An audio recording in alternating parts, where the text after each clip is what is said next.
But the whole, like, if you convince her to not have this baby, she can have puppies with you. I'm like, wait a minute. You can't decide any of this. What is going on? They were like engaged, like that they were together for years. You don't get the full understanding. Like, you don't really understand like what he did to Leah. Right. And also that Emily is her cousin. Right. And honestly, with the wolves, someone is someone else's cousin. Someone's cousin, someone's niece. You're just all kind of related. You're rushing? What's the technique that you use?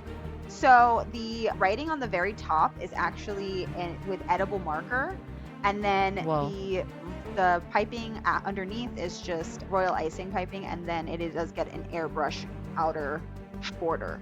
So all the way together. It's delicious. So good.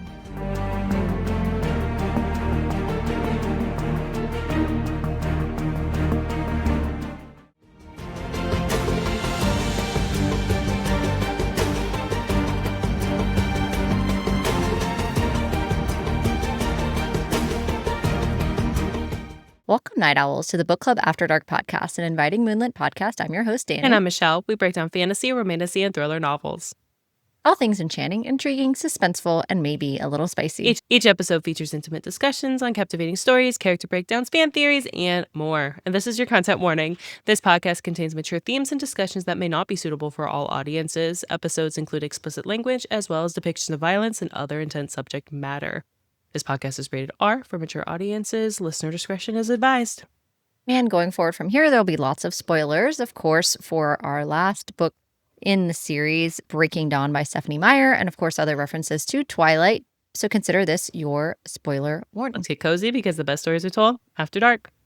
Tonight's drink of the episode, we're calling Venom. Obviously, this is a play on the themes we have throughout all of the Twilight Saga, but really in Breaking Dawn, we start to see the use of venom, and it kind of plays on the idea that Reneesme doesn't have any venom, and this whole concept around venom and what this means for the storyline, what it means for Jacob, what it means for the pack, and all these different elements here. But also it's kind of relevant to the design and coloring of tonight's drink of the episode, which is from Cocktails and Screams. So thank you again so much to Cocktails and Screams for having us come out.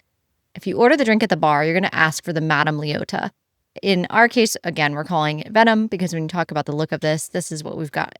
We have gin, white cranberry juice, triple sec, elderflower, fresh lime juice, and it comes in this like glowing sphere. I was joking with Michelle that if we were to be doing Akratar, for example, we would probably call this the cauldron. Mm-hmm.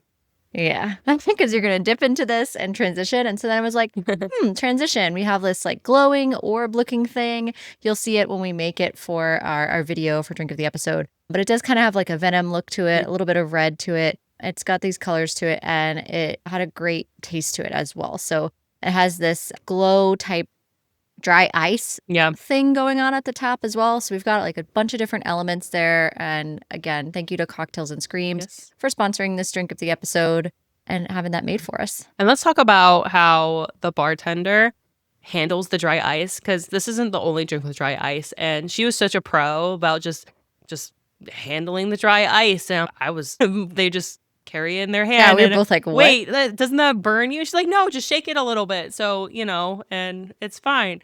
But it's really a cool looking drink. Again, like with the dry ice, it looks like smoke coming out of the little cauldron. And it's definitely Halloween-y since, even though we're wrapping up summer, Halloween is right around the corner. And it goes with our Summerween.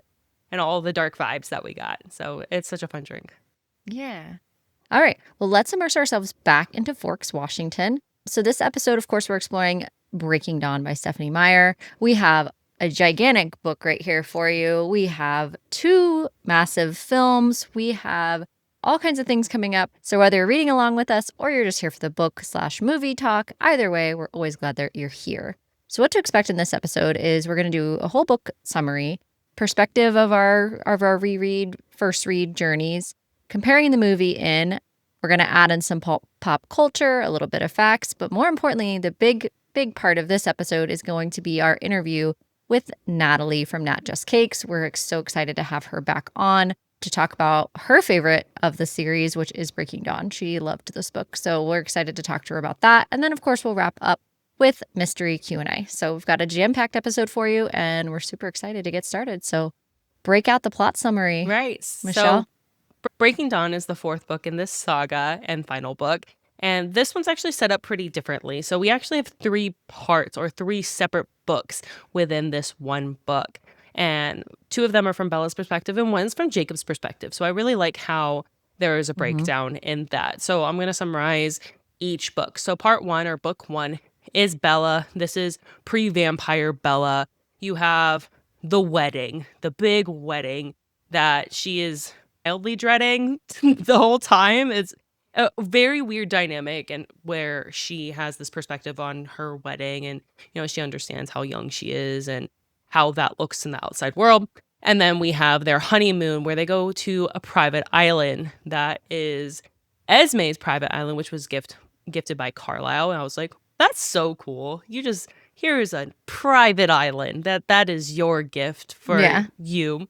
And then mic drop.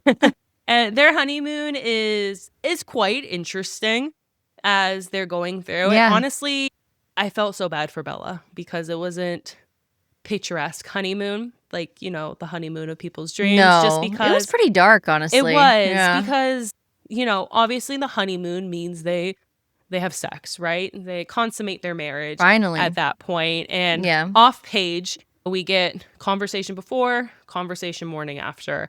And Edward is just he's so sour. Like he just has such a negative attitude. And I understand, like, because she has bruises, because he is a lot stronger than her and she's just a frail human. And it just turns into a lot of sulking for multiple weeks. Yeah. So they... And I'll be honest with you, Michelle, I'm really hoping that Midnight Sun kind of gives us some closure with this. And I know that Midnight Sun in 2020, so much longer after the series. Right. And technically Breaking Dawn is like the ending, and Midnight Sun is the prequel of Edward's perspective in Twilight. I'm like really hoping for us, because it's both of our first reads of Midnight Sun, that we're going to get some Edward closure here, because the way that I struggled with Edward these last, two books, especially, the worst. It's been a struggle. He's so toxic. Yeah, it's been rough. And so they do the deed. He sulks. They end up doing the nasty a couple more times after that. And then Bella realizes that she's pregnant. She's like, wait, she like literally does the math on her hands. Canoodling. And she realizes she's pregnant. She's like, wait, I have a baby bump. And that's strange, because I should be only like a couple of weeks, if anything. And this shouldn't be showing. So this like horrifies Edward. And Edward immediately goes into, let me fix the problem by telling you what to do. And this, I'm like, what? You're just going to get rid of the baby? And she's just like shocked. Obviously, he's in shock too, but she's like, I don't have a voice right now, so I'm going to get someone who does have a voice for me. Right. And which we all know who that's going to be. So, yeah, the pregnancy is the big thing, right? It's physically dangerous to Bella because half vampire, growing rapidly. She comes back. They immediately go back to Forks because, they have to figure out, Carlisle has to figure out what to do, if it's safe, if it's not safe. And basically, Bella and Rosalie are like, I don't care if it's not safe. We're going to keep the baby. And Bella's health just immediately just goes down, down, down, because the baby is literally like leeching off of her. And this is where Jake comes in, because Jacob like learns of Bella's condition, because really it was assumed that Bella's sick. She contracted some sort of South American disease and she has to be quarantined. That's the story. And Jacob doesn't believe it. Or Jacob thinks that she's turned. Yeah, Jacob thinks he's turned. So he goes to the Cullen's house, be like, I need to see it for myself that she's turned. Yeah. And he realizes that she's pregnant because he wants to like kill Edward. Like he wants to like start a war. And then once he finds out that she's pregnant, he's like, no, we can't start a war. Like this isn't okay. And then that causes tension between Jacob and the pack, because Sam's like, no, this is an abomination. We got to kill it now. Like at first he was like, Bella made her choice. It's fine. Now that there's a baby involved, let's all kill the baby. That's basically what this book is about. let's all kill the baby.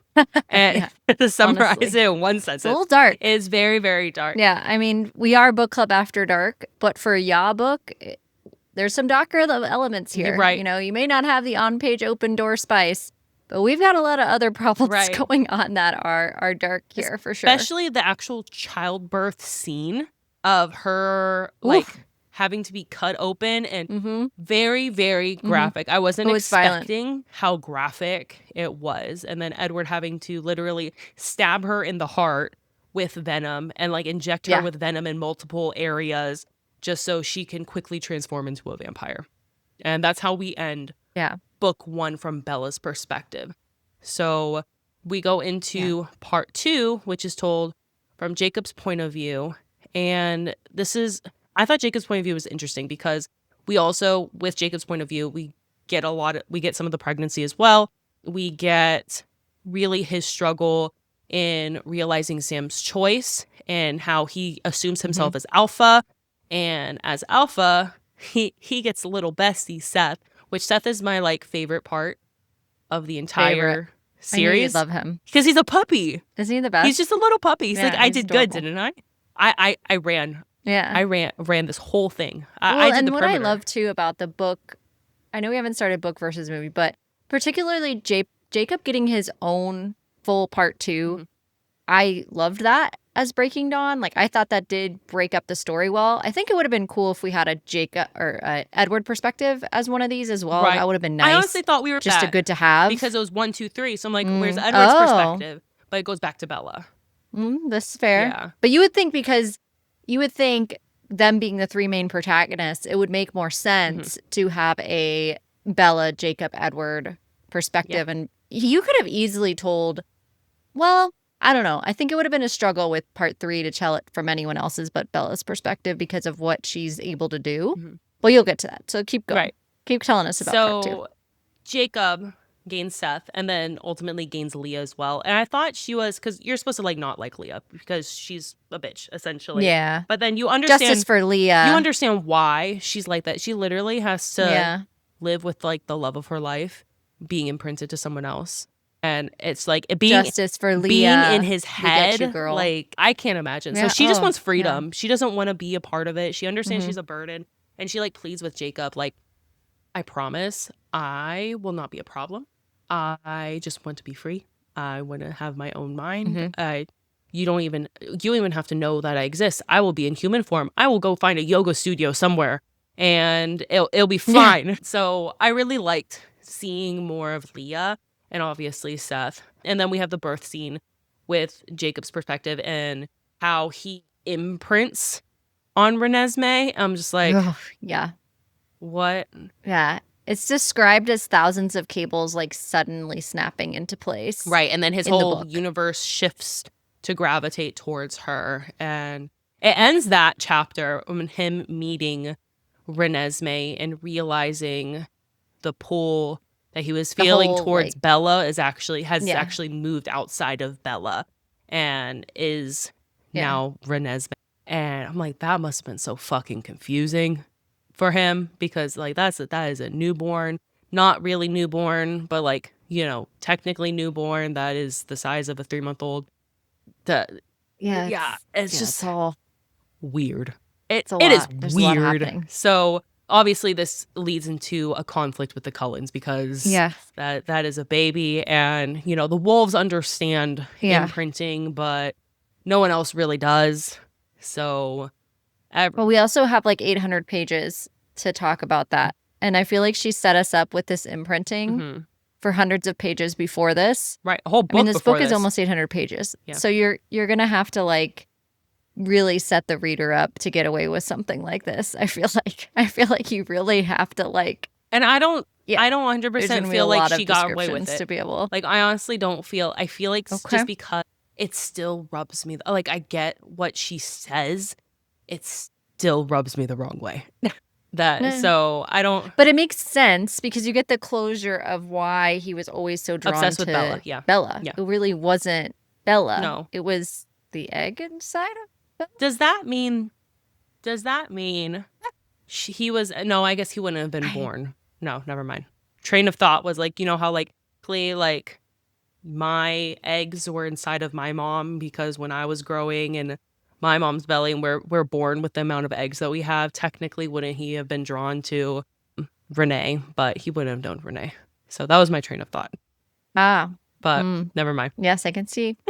If this were reversed and he were the same age as Edward, perhaps true, that would be a thing. But since vampires don't imprint, they don't mate, they do bonded pairs, which she describes at the back of this book. Yeah. There's like a whole and she pair, talked a lot about section. Bonded pair or mates in Eclipse too. I noticed that was mentioned a lot more. So it's like, you know, it's kind of like the fated mates essentially that you talked about earlier as we were discussing Twilight. I think this like solidifies that.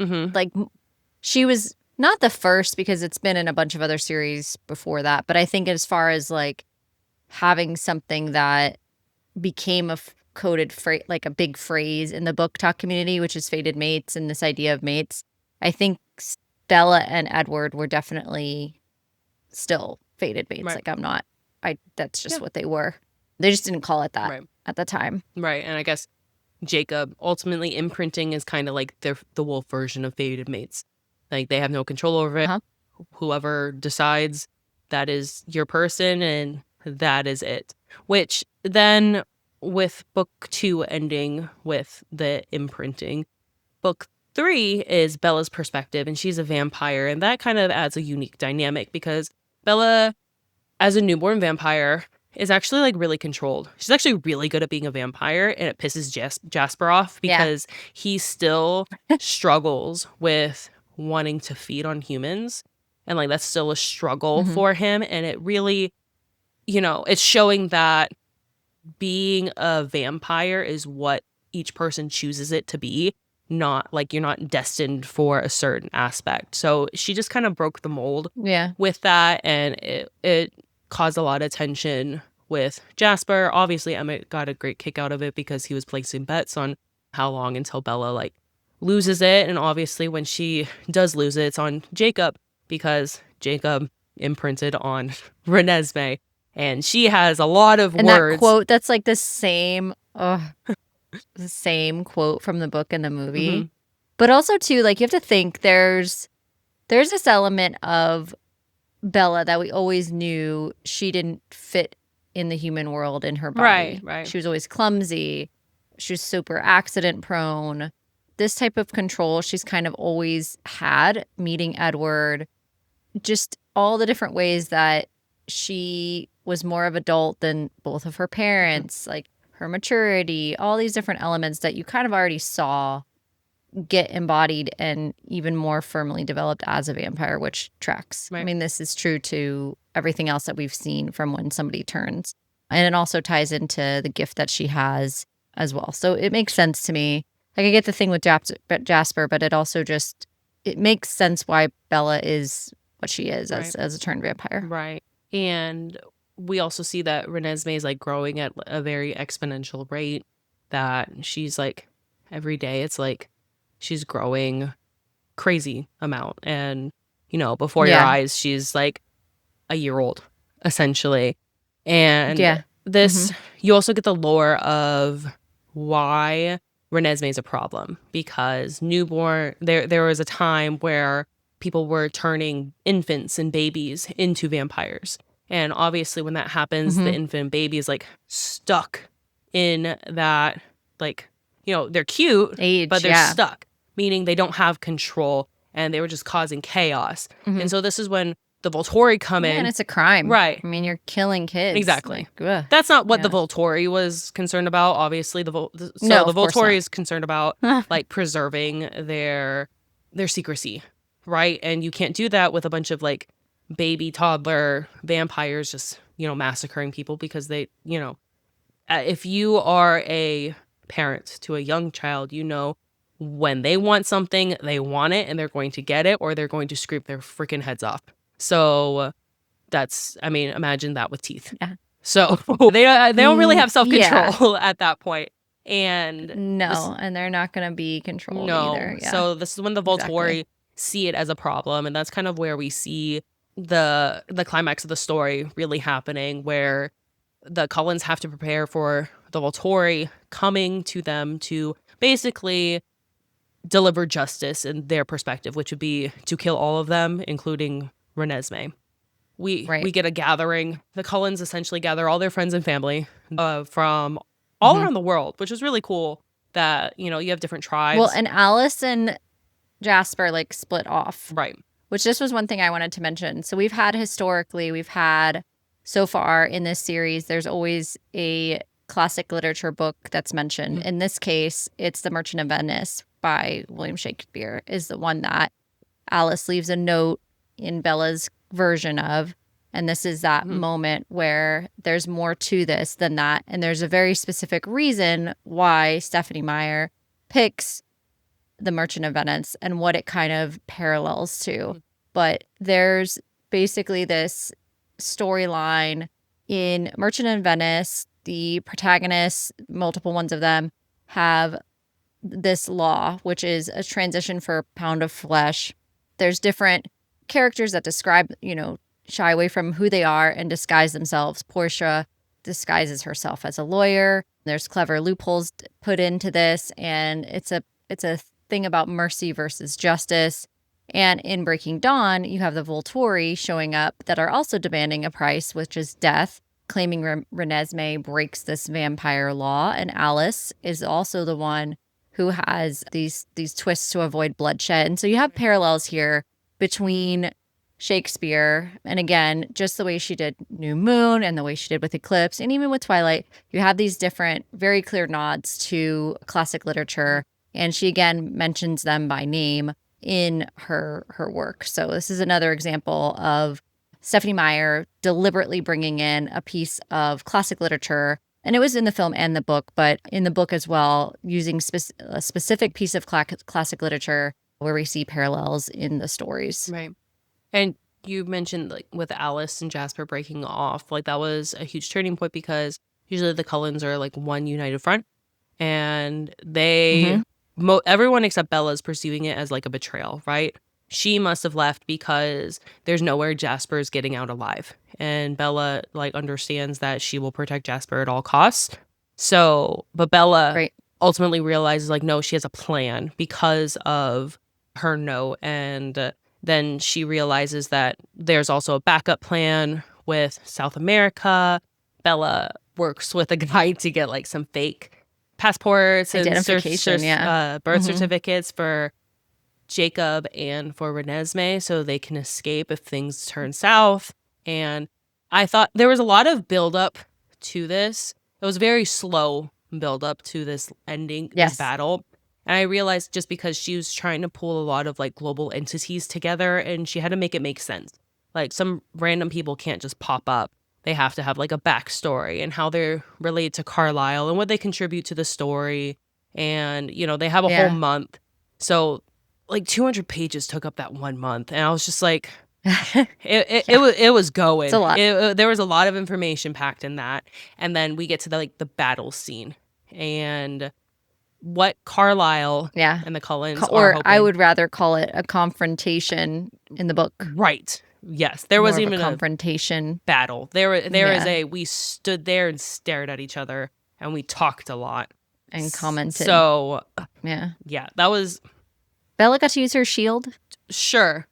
And I'm like, where's the fucking fight? Like, I'm just like, the whole time, I'm like, okay, usually, like, we come to a resolution. There has to be at least a little bit of a fight. And they're like, no, wait. And then, whatever. No action whatsoever. And I was just like, I get it. The way Stephenie Meyer set it up is the Cullens are presenting their side, which is Reneesme is not an abomination. She isn't. She is biologically Edward's kid, meaning they broke no law. And they had to have all of these witnesses to say, yes, I agree, because she grows and she's really smart and she has control. She doesn't even have venom and all those things.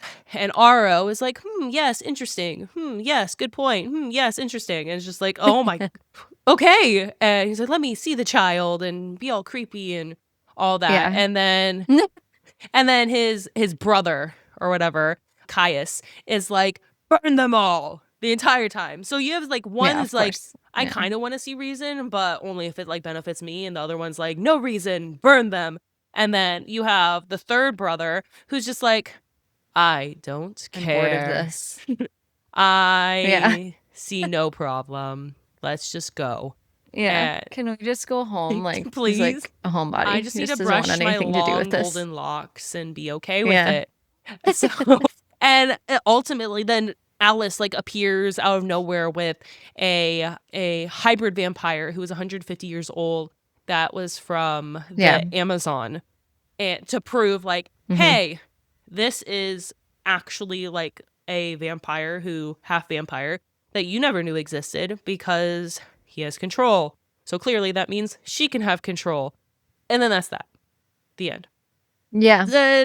Yeah, and even like the end chapters are, it's really quick. It's like confrontation. It okay, ends done. like, yeah, it ends like very abruptly. Yes. And they're just like wrapped up super fast. And you're like, usually after like these sagas or trilogies, there's usually like an epilogue chapter where it's like in the future. Like I'm thinking like Hunger Games, right?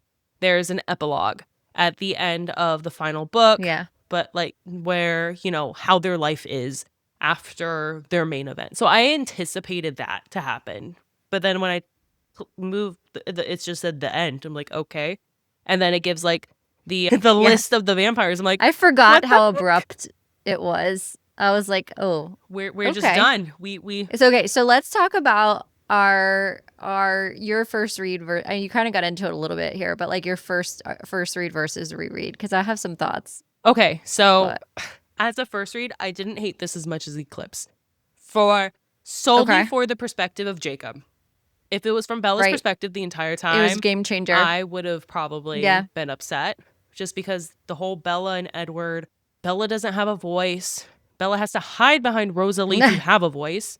And Edward really problematic, taking away her voice, but for her own good because he knows best. I'm just like, okay. We're over this. Yeah, I'm done. I'm done with this whole... Yeah, we're over her agency. But, and then... Agree. So having Jacob's perspective, I actually really enjoyed. And even though at the very beginning, Jacob was like also playing into like the toxic behavior because Edward was like, hey, so if you convince her to not have this baby... He always has been, though. Right. But the whole like, if you convince her to not have this baby, she can have puppies with you. I'm like, wait a minute. You can't decide any of this. What is going on? No. And you know, Jacob's like, I don't think that's gonna work, but I'm gonna shoot my shot anyways. I'm like, dark. So yeah, that whole part, I was just like, this is really icky. I don't like this. Yeah. But then him being an alpha, I was kind of over like his broodiness. Honestly, like I understood, like, you know, he was, you know, upset.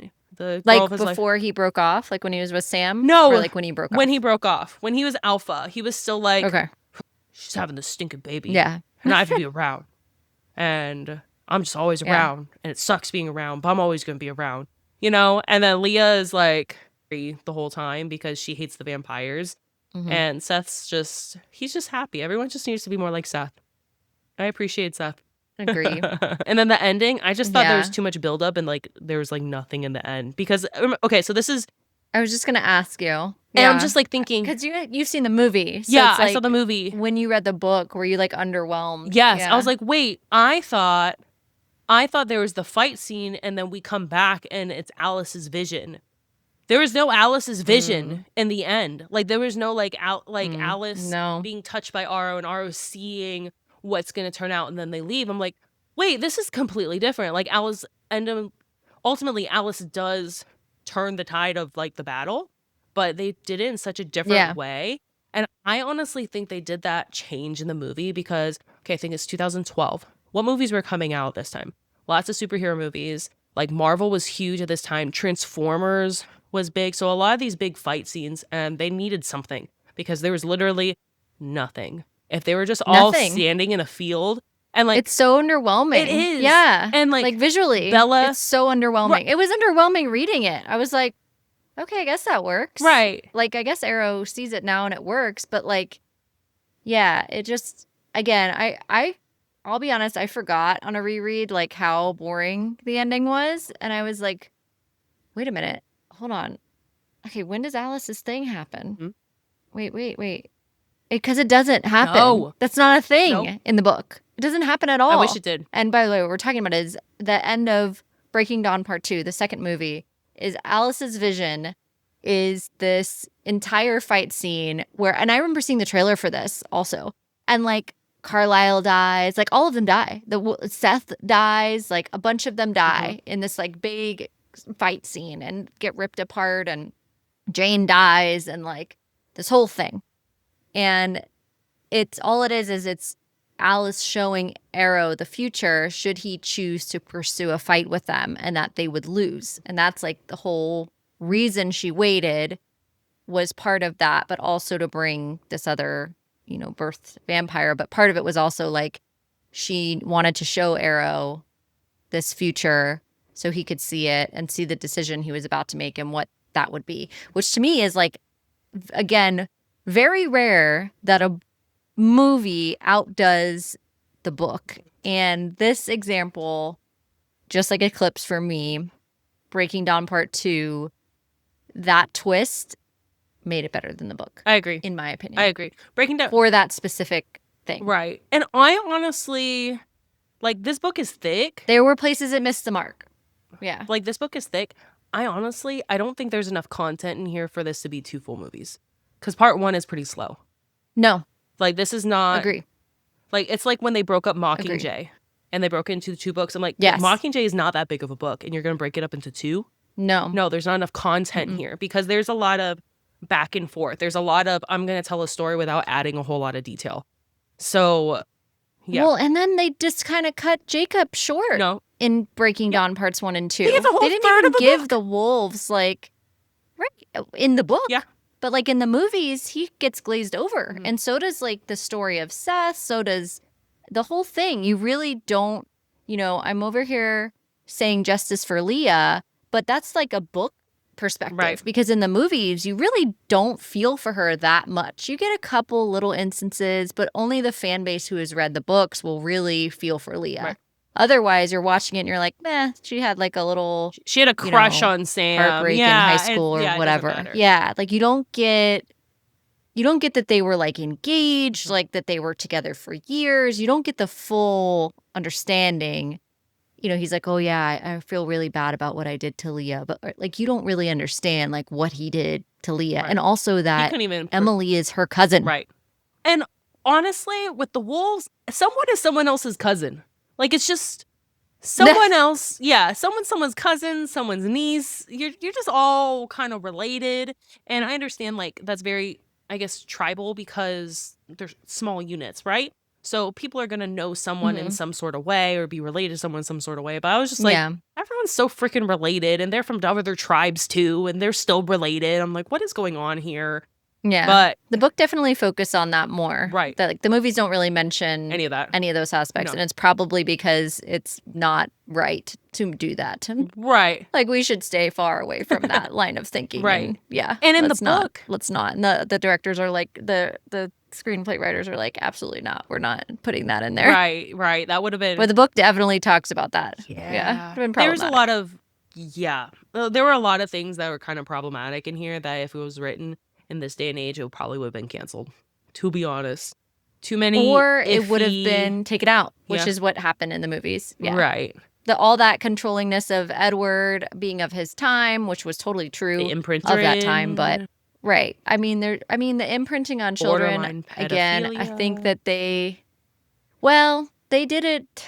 They really, really emphasized so many times that it's like in the book a lifeline of them being connected in together. The book, but the way that this also gives, in the book, but the way it also gives grooming is undeniable. A little bit. You can't. It's just like what Reneesme just doesn't have any autonomy now. The girl just came in the world. Yeah. Like, she doesn't get to choose who she's gonna be with. Like, this is just so problematic. Right, and she's not. But we're gonna choose to look beyond it because it's a paranormal situation.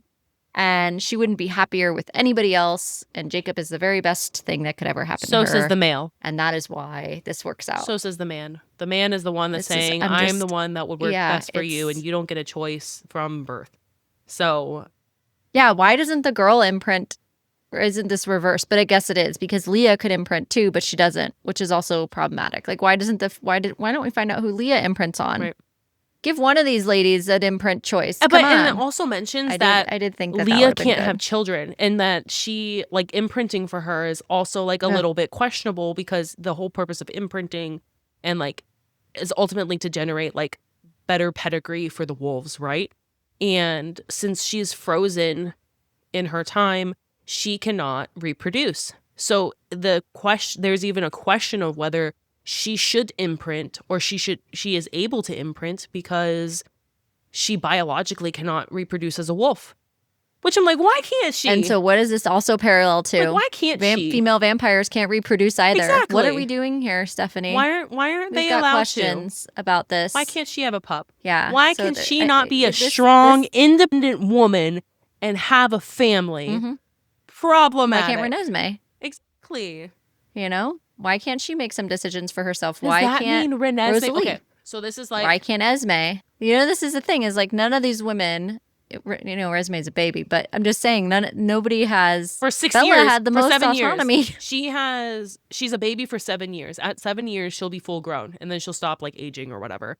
So at that point, if she has a baby with Jacob, that means it's a wolf vampire human. What the fuck is that gonna look like? Like, that is I don't know. Is Probably genetically beautiful mutation. And wolfy or no something. I'm picturing like one of those like Pomeranians with like a an underbite. Like the jaw's not even right. Oh my goodness. It's too many genes. Wow. Like the purple minion. Yeah, yes, basically the purple minion. There's too much. That's not. Oh my And maybe gosh. that's why we don't get that epilogue, because she's just like, man, I can't. I don't know. That's gonna come out. And this is why some stories are best preserved in time, Michelle. This is a product of its time. So let's get into this. Let's talk about the book versus movie comparison, because now we kind of gave, like, for me as a reread, I was talking to a friend of mine and she's like, oh, I read them every couple years, like to go back on that journey. I don't think that's going to be for me. And maybe that'll change when I read Midnight Sun. I just can't see a need to go back after this one. Also, my TBR hates me. There's no way. I just don't have the time to go back and do all this again. It's like when I said I would read Hunger Games again, like every other year, and I haven't. No. Or I've said I would read, you know, Harry Potter again and all these other ones. I don't think like I'll rereading. read Harry Potter as a story to my son later. Yeah, for sure. But I don't know that. I think, you know, I like that the movies are there. I'll rewatch the movies all day. Right. I'm cool with having it on in the background and cleaning my house or whatever. But it's something I can like have on in the background and have, you know, friends over and be, you know, having a glass of wine and not really paying attention to it, and it's just kind of running there. Or it's a comfort. You just put it on when you're, you know, sick and you want to vegetate or whatever it is. You're just a comfort vibe. I will say that the soundtracks, especially to the first two movies, are so good. The thing I hated about Breaking Dawn's parts 1 and 2 is that they added in this bullshit like music, and anyone, if it was, I can't do it. You don't like the wedding song? Is that not your favorite song? Yeah, that played like, dude, for like all the, ever? No, that song is fine. Okay. No, I'm not talking about that. I'm talking about like the little sound effects that they added as okay. like a score to each of the movies. They didn't have that in the first two movies. They had a little bit in Eclipse, but then parts 1 and 2 just like went off the rails with this like score music. And instead of incorporating like music of the time and kind of doing the Stephenie Meyer playlist, how she's like really, she loved Muse and Interpol and all these bands of that time. They had a couple little songs, but they mostly try to create their own like original scores. And for me, it just didn't work. I felt like the grittiness of the first two films got taken away. They got so much budget by the time they got to these two movies that they just like went balls to the wall with extra shit that actually took away from the original storytelling, in my and personal just because opinion. you have more money, it just got overdone. Just doesn't mean you have to do things extra. Like, I feel like when you know, and then also omit parts of the story still. It's like, what? We had two whole you parts. have all this extra money. We had like almost like what 4 hours of movie, and you couldn't fit at least some of more of it in there. There was so much emphasis on the wedding, right? And especially with like the hype, So right? much. The wedding is like 2 chapters. Which I won't lie, I was really excited about the wedding too. Yeah. The way that everybody was waiting to find out, People magazine was like really excited to talk about this wedding dress. It was a big fucking deal. Like people were waiting. Michelle, this was a big deal. When Caroline Herrera was like, was the designer, which was a huge wedding dress designer at this time. The dress, by the way, stunning. Mm-hmm. In the movie, it is stunning. It's a beautiful dress. Right. I loved the dress, but they didn't reveal it. They kept it secret this entire time until the movie actually came out. Like there were like no cameras on set, and even at this time, it's not like you had like a iPhone that you were gonna like snap a quick picture of. It was 2012. You could, yeah, but it wasn't like it is today, where information was so like transferable. Right. But they definitely couldn't have their phones on set. Like they had to try to keep this under wraps. It was a big deal. Right. But anyway, the big differences between book versus movie.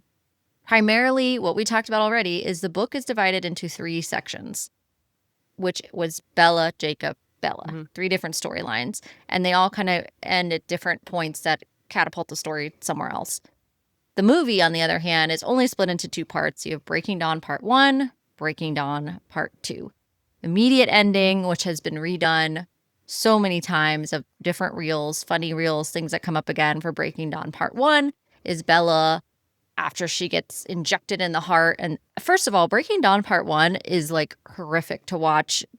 Kristen Stewart's transformation in that, her weight loss, it's horrifying. As it should be. It's described this way in the book. Right. So yes, but also like to watch it back, it's truly like I like the wedding scene, and then I'm like, do I really need to watch all of this again? It's probably scene. Why like New Moon for me. Yeah. The whole thing is like, it's probably truly for me why New Moon is like one of my favorites to rewatch on a rewatch thing. I'll watch it if I'm watching like the whole thing and watching a marathon, right? But as far as this goes, this was a tougher one. I liked Breaking Dawn Part 2 better as just from a visual aspect, because that was just rough. But you see her full honeymoon, pregnancy, transformation, and that's where Breaking Dawn Part 1 ends. And then Breaking Dawn Part 2 is Bella as this vampire. We see CGI Reneesme. We have the Volturi, air quotes, conflict. The CGI Reneesme. I'm sorry. We had a big budget, right? And think about, I was like, I was like, okay, it's the time period, right? But like, no, this is 2012. We have Transformers, crazy CGI in Transformers at the time. We have all these Marvel movies that are just so CGI centered, and we couldn't fucking make her look not one creepy. Baby. Yeah. One baby. Like, I get it. Maybe it's hard to have like multiple actresses, like little actresses looking the same because, she's growing at such a rapid pace. But we like Disney does a better job at the theme parks with a doll, and we'll just like plant the face on it, like the Frozen ride. We'll just put the random face on it, and it's fine. Little creepy, not demonic, because she's not supposed to look demonic, but she does. And I'm like, it was a bit much. Yep. And they also did a lot of the female vampire actresses dirty with the wigs. Yes. Like did them dirty. The wigs were like painfully obvious, not the best. And we have the big budget, and we couldn't do better. Yeah. Where was the money going? Who was getting this money? Also, Jacob got robbed. Just the wolves in general, their story, the whole series, I will say. They had such a larger play in the overall aspect of the whole story, whereas I feel like the writers for the screenplay and all that really just wanted it to be the Bella Edward, Kristen Stewart, Robert Pattinson show. Right, and that was when they were dating too. So much less. Right, that was when they were together, so they were focusing that. But we missed the whole Jacob, after he comes back from the pack, and they're trying to like bring him back, right? He's like, no, like Sam wants you back. And he literally like transforms, like as he's walking out of the Cullens, and then he has to transform back into a human, and he's like literally like butt naked, just talking to some people, talking to the other wolves. We're just missing that part. And which is like, it's funny. Oh, yeah. He's just like, I'm going to play alpha, but here's my ding dong. And like Leah has to like turn. She's like, I'm going to go that way. Yeah. So like, it would have been funny. And there was like so many other aspects of the wolves, just like they played such a big part. Like, and if they were trying to actually do the whole Team Edward, Team Jacob thing, like they should have got an equal part. But I think because I feel like if they remade it now, I think they would do that. I think they would incorporate a lot more of the wolves' perspectives. Right. And even more with this, you kind of get Sam and Leah, but not really. Right. Because you don't hear them. You don't really get to hear them talk. You get a little bit, but it just really isn't the same amount that you get in the book. And that's traditionally the case, right? Most of the books, when they're adapted to film, there's a lot that gets cut. And unfortunately, the biggest pieces that gets cut throughout that we've seen has been a lot of the dialogue for the wolves and their backstory and things like that. So, Alice's entire backstory never even gets told. Nope. So there's just parts of it where we miss this in the films.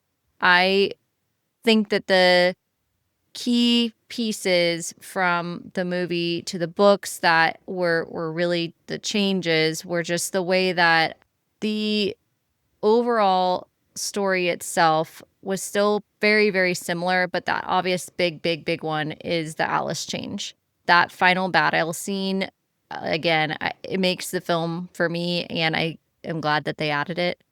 That was something I really enjoyed. I don't know about you. Yeah, no, I definitely. I mean, the end of this book, like I told you, I was like flipping, like it just says the end. What do you mean it's the end? Like where's that whole battle? There's so much lead up to like there's going to be a fight, and there was no fight whatsoever. One vampire dies, and then they like restrain two other, like her sisters, so they don't cause a fight. Which and then Bella has their shields, which no one else can see. So obviously, like visually, how do you do that? We just have a force field, and which was good. I thought they did it pretty good with the CGI for Bella's force field. I thought they did fairly good with that. Right. It didn't look terrible. No, but if that's all, it worked. That's all. If that's all she had, and there was nothing else, then it's like, okay, what are you doing? You just have a shield, and that's it. So they had to. And also, we spent this much of the book, like this massive part of the book, going to find quote unquote witnesses, and it just like, I don't know, this twist just didn't. It didn't. There was no twist in the book. It just fell flat. Yeah, it just didn't. I agree. And it didn't work. I preferred the movie version. Yeah. Same. Yeah. I agree. Yeah. And then the end, I feel like the movie also gives there's a little bit more of a resolution afterwards, because you get like that final end picture where Bella, Jacob, Reneesme, and Edward are all like looking over the river or the lake or whatever. And you kind of get the, nice. But in the book, it's like they're just walking away from the field and that's it. Done. They don't even make it home yet. Right. And you don't get the closure, and you don't get the closure of Jacob and Reneesme, because that's another thing that they kind of helped with Jacob and Reneesme, is they actually show her as an adult with Jacob briefly in the movie, and that's gives you an extra bit of closure for what they just did in this movie of having him imprint on a child. They were like, no, but wait, there's more. Wait, she's an adult. Right. Look, she's an adult. And they had to like visually kind of get past that. An epilogue would have been important here. Give that, like that just from Jacob's perspective, or Reneesme's as an adult. Reneesme as an adult epilogue would have been incredible, and should have happened. It should have. Her perspective would have been like a game changer. That would have really helped the story now. And seeing like, and I think if it came out now, I think you would have to add something like that. Absolutely. You'd need to give some more closure somewhere in here that would make this work. Not just and maybe Midnight Sun is going to help us with some of that.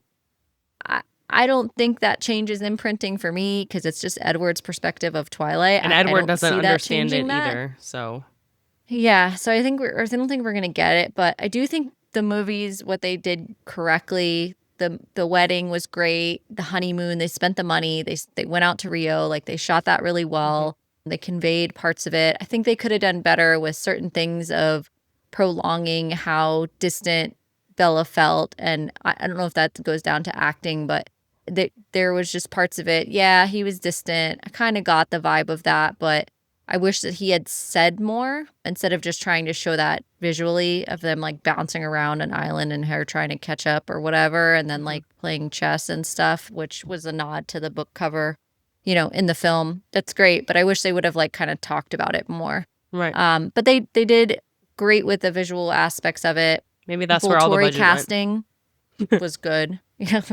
Well, the Volturi casting was amazing. I thought they did really well with that. That worked. And the only other thing that was crazy, which I kind of touched on this a little bit, but Breaking Dawn Part 1, the transformation of Kristen Stewart was really significant. And you can really tell in the film how much weight she lost for the movie, and just the visual elements of that full transformation is definitely put very well on display in Part 1. I will say, like, as a read now, when Bella was saying bye essentially to Reneesme and said, listen, if I tell you to run, you run. I was like, okay, this is actually sad, because like I'm a mom, you know? So I'm like picturing like, okay, that would be heartbreaking. So that actually like hit hard for me. And I guess as a first read now, I would feel that more just because I relate to that. Yeah. And that's not necessarily me just being older. And even the pregnancy. Yeah.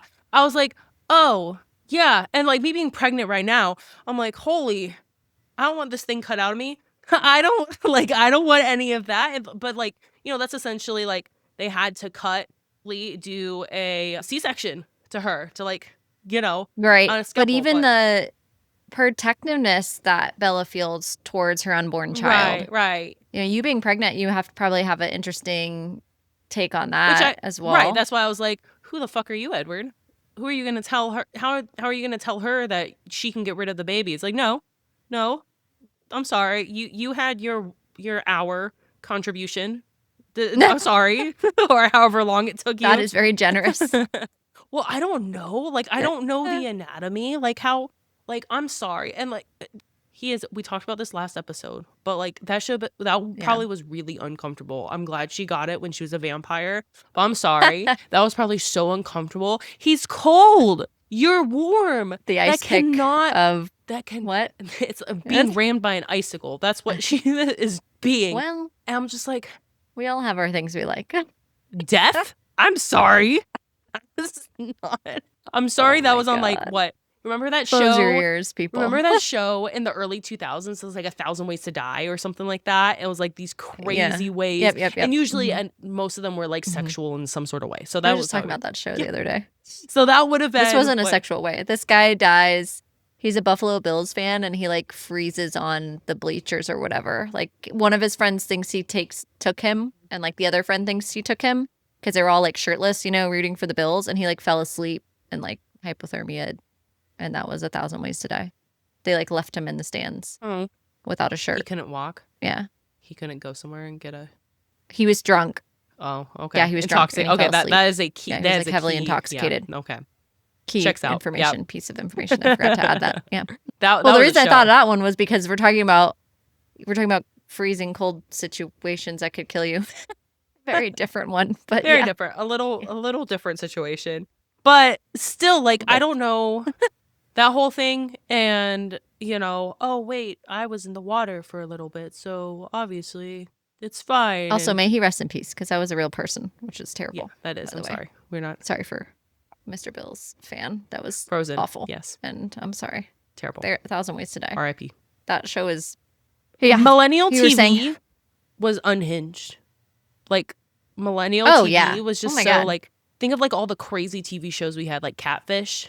Like that show where like they just found people being fake on the internet and like they confronted them in person. Like you're dating this 15-year-old, but really it's like some 29-year-old dude, you know, living out of a trailer. And it's just like unhinged. That show went for a long time. It did.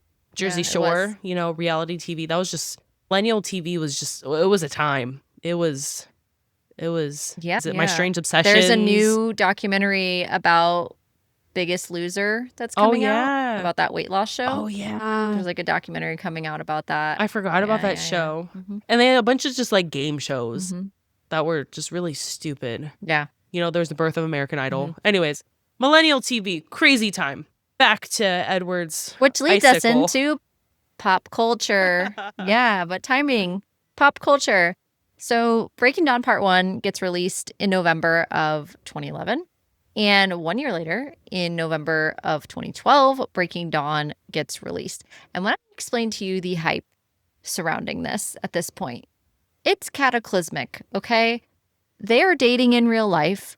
For so part one. Kristen Stewart and Robert Pattinson cannot get away from this whole situation. Well, yeah, for part one. And then we all know what happened. It didn't all work out, obviously. They're not together anymore. Spoiler warning. There was some drama. But at this time, we kind of have the end of an era. We have Hunger Games is getting going. Harry Potter's wrapping up. Harry Potter Part 2, Deathly Hallows Part 2 ends in 2011. So we get the final conclusion of that whole epic series and films. Superhero movies, like you were saying before. Thor comes out, which was freaking massive success. It's still one. Thor is one of my favorite in the Marvel. The Hemsworths, yeah, chef's kiss, are just gorgeous people. There's nothing, right? What's not to like? No, I mean, yeah, they were just hand chosen. They were a blessing to us. Yes, yeah, just God of Thunder. There was a lot of thought. Thank put you, into sir, for your service. Thank you. And Captain America, which was also amazing, the very first Avenger. That movie was fantastic. And this is a timeline of kind of where we're at.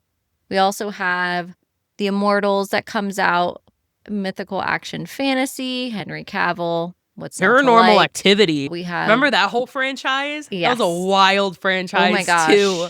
Like, the whole spooky Paranormal Activity was a big one. Yeah. So Paranormal Activity 3, the third movie in that whole thing, came out at the same time. Yeah. Moneyball. Breaking Dawn Part 1 basically crushes it when it comes out. $138 million in its opening. It opened to that domestically, and it just really kind of knocked everything out of the park. Is this surprising? No. It's the fourth movie of a 5-film, multi-book phenomena. This was gigantic. Everybody loved this. This is kind of where you see the piggybacking happening with Hunger Games, Divergent.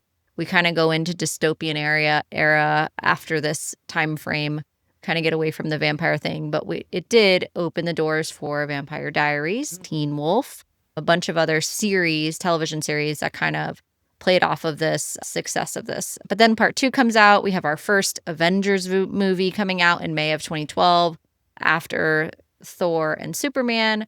March of 2012, so same year as Breaking Dawn Part 2, right after we have Harry Potter, right after the last film in the Harry Potter franchise, right after we have the Breaking Dawn Part 2 in November. And this was like a good 2-year period of films, okay? Because Hunger Games, the first movie, which was Jennifer Lawrence, Chef's Kiss, so good, couldn't have been cast better as Katniss in March of 2012. She is Katniss. So we have Katniss Everdeen on the screen. Absolutely. And that amazing book, Yeah, dystopia that really just takes off. That movie, I have rarely seen a movie so close to the book. There are very few liberties that they took. Of them. That, they're just so close. I just love that series. And why do you think that is? Because the book. I think it's because of Twilight. I think it's from Twilight and Harry Potter. People were pissed about the films and what they did to the books. Harry Potter got robbed too, which I'm very excited to see the HBO series and what they're going to end up doing, going that route, because, they're going to have the time to truly dedicate. Yeah. They're going to have time to, well, Ron and Hermione were also prefects. We just glazed right over that. Nobody even mentions that in the films. Not a thing. There's too many things to count. But anyway, so I think when the Hunger Games came out, I'm not hungry, guys. I don't know what happened there. When the Hunger Games came out, this was to the book, like spot on. So good. And then we have Dark Knight Rises, which concludes Christopher Nolan's Batman trilogy. So we have all these big, massive trilogies that are coming out. Disney starts with Wreck-It Ralph, which was a big shift for them, something totally new and different that they hadn't done yet.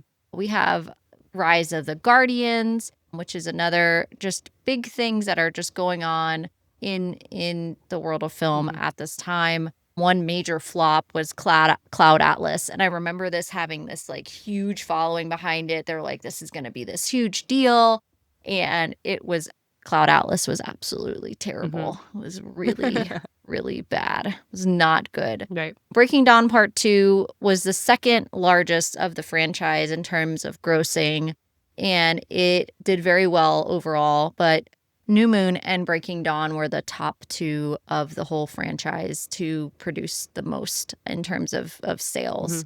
But these were all part of this massive shift of what's going on. And what are we listening to in this era?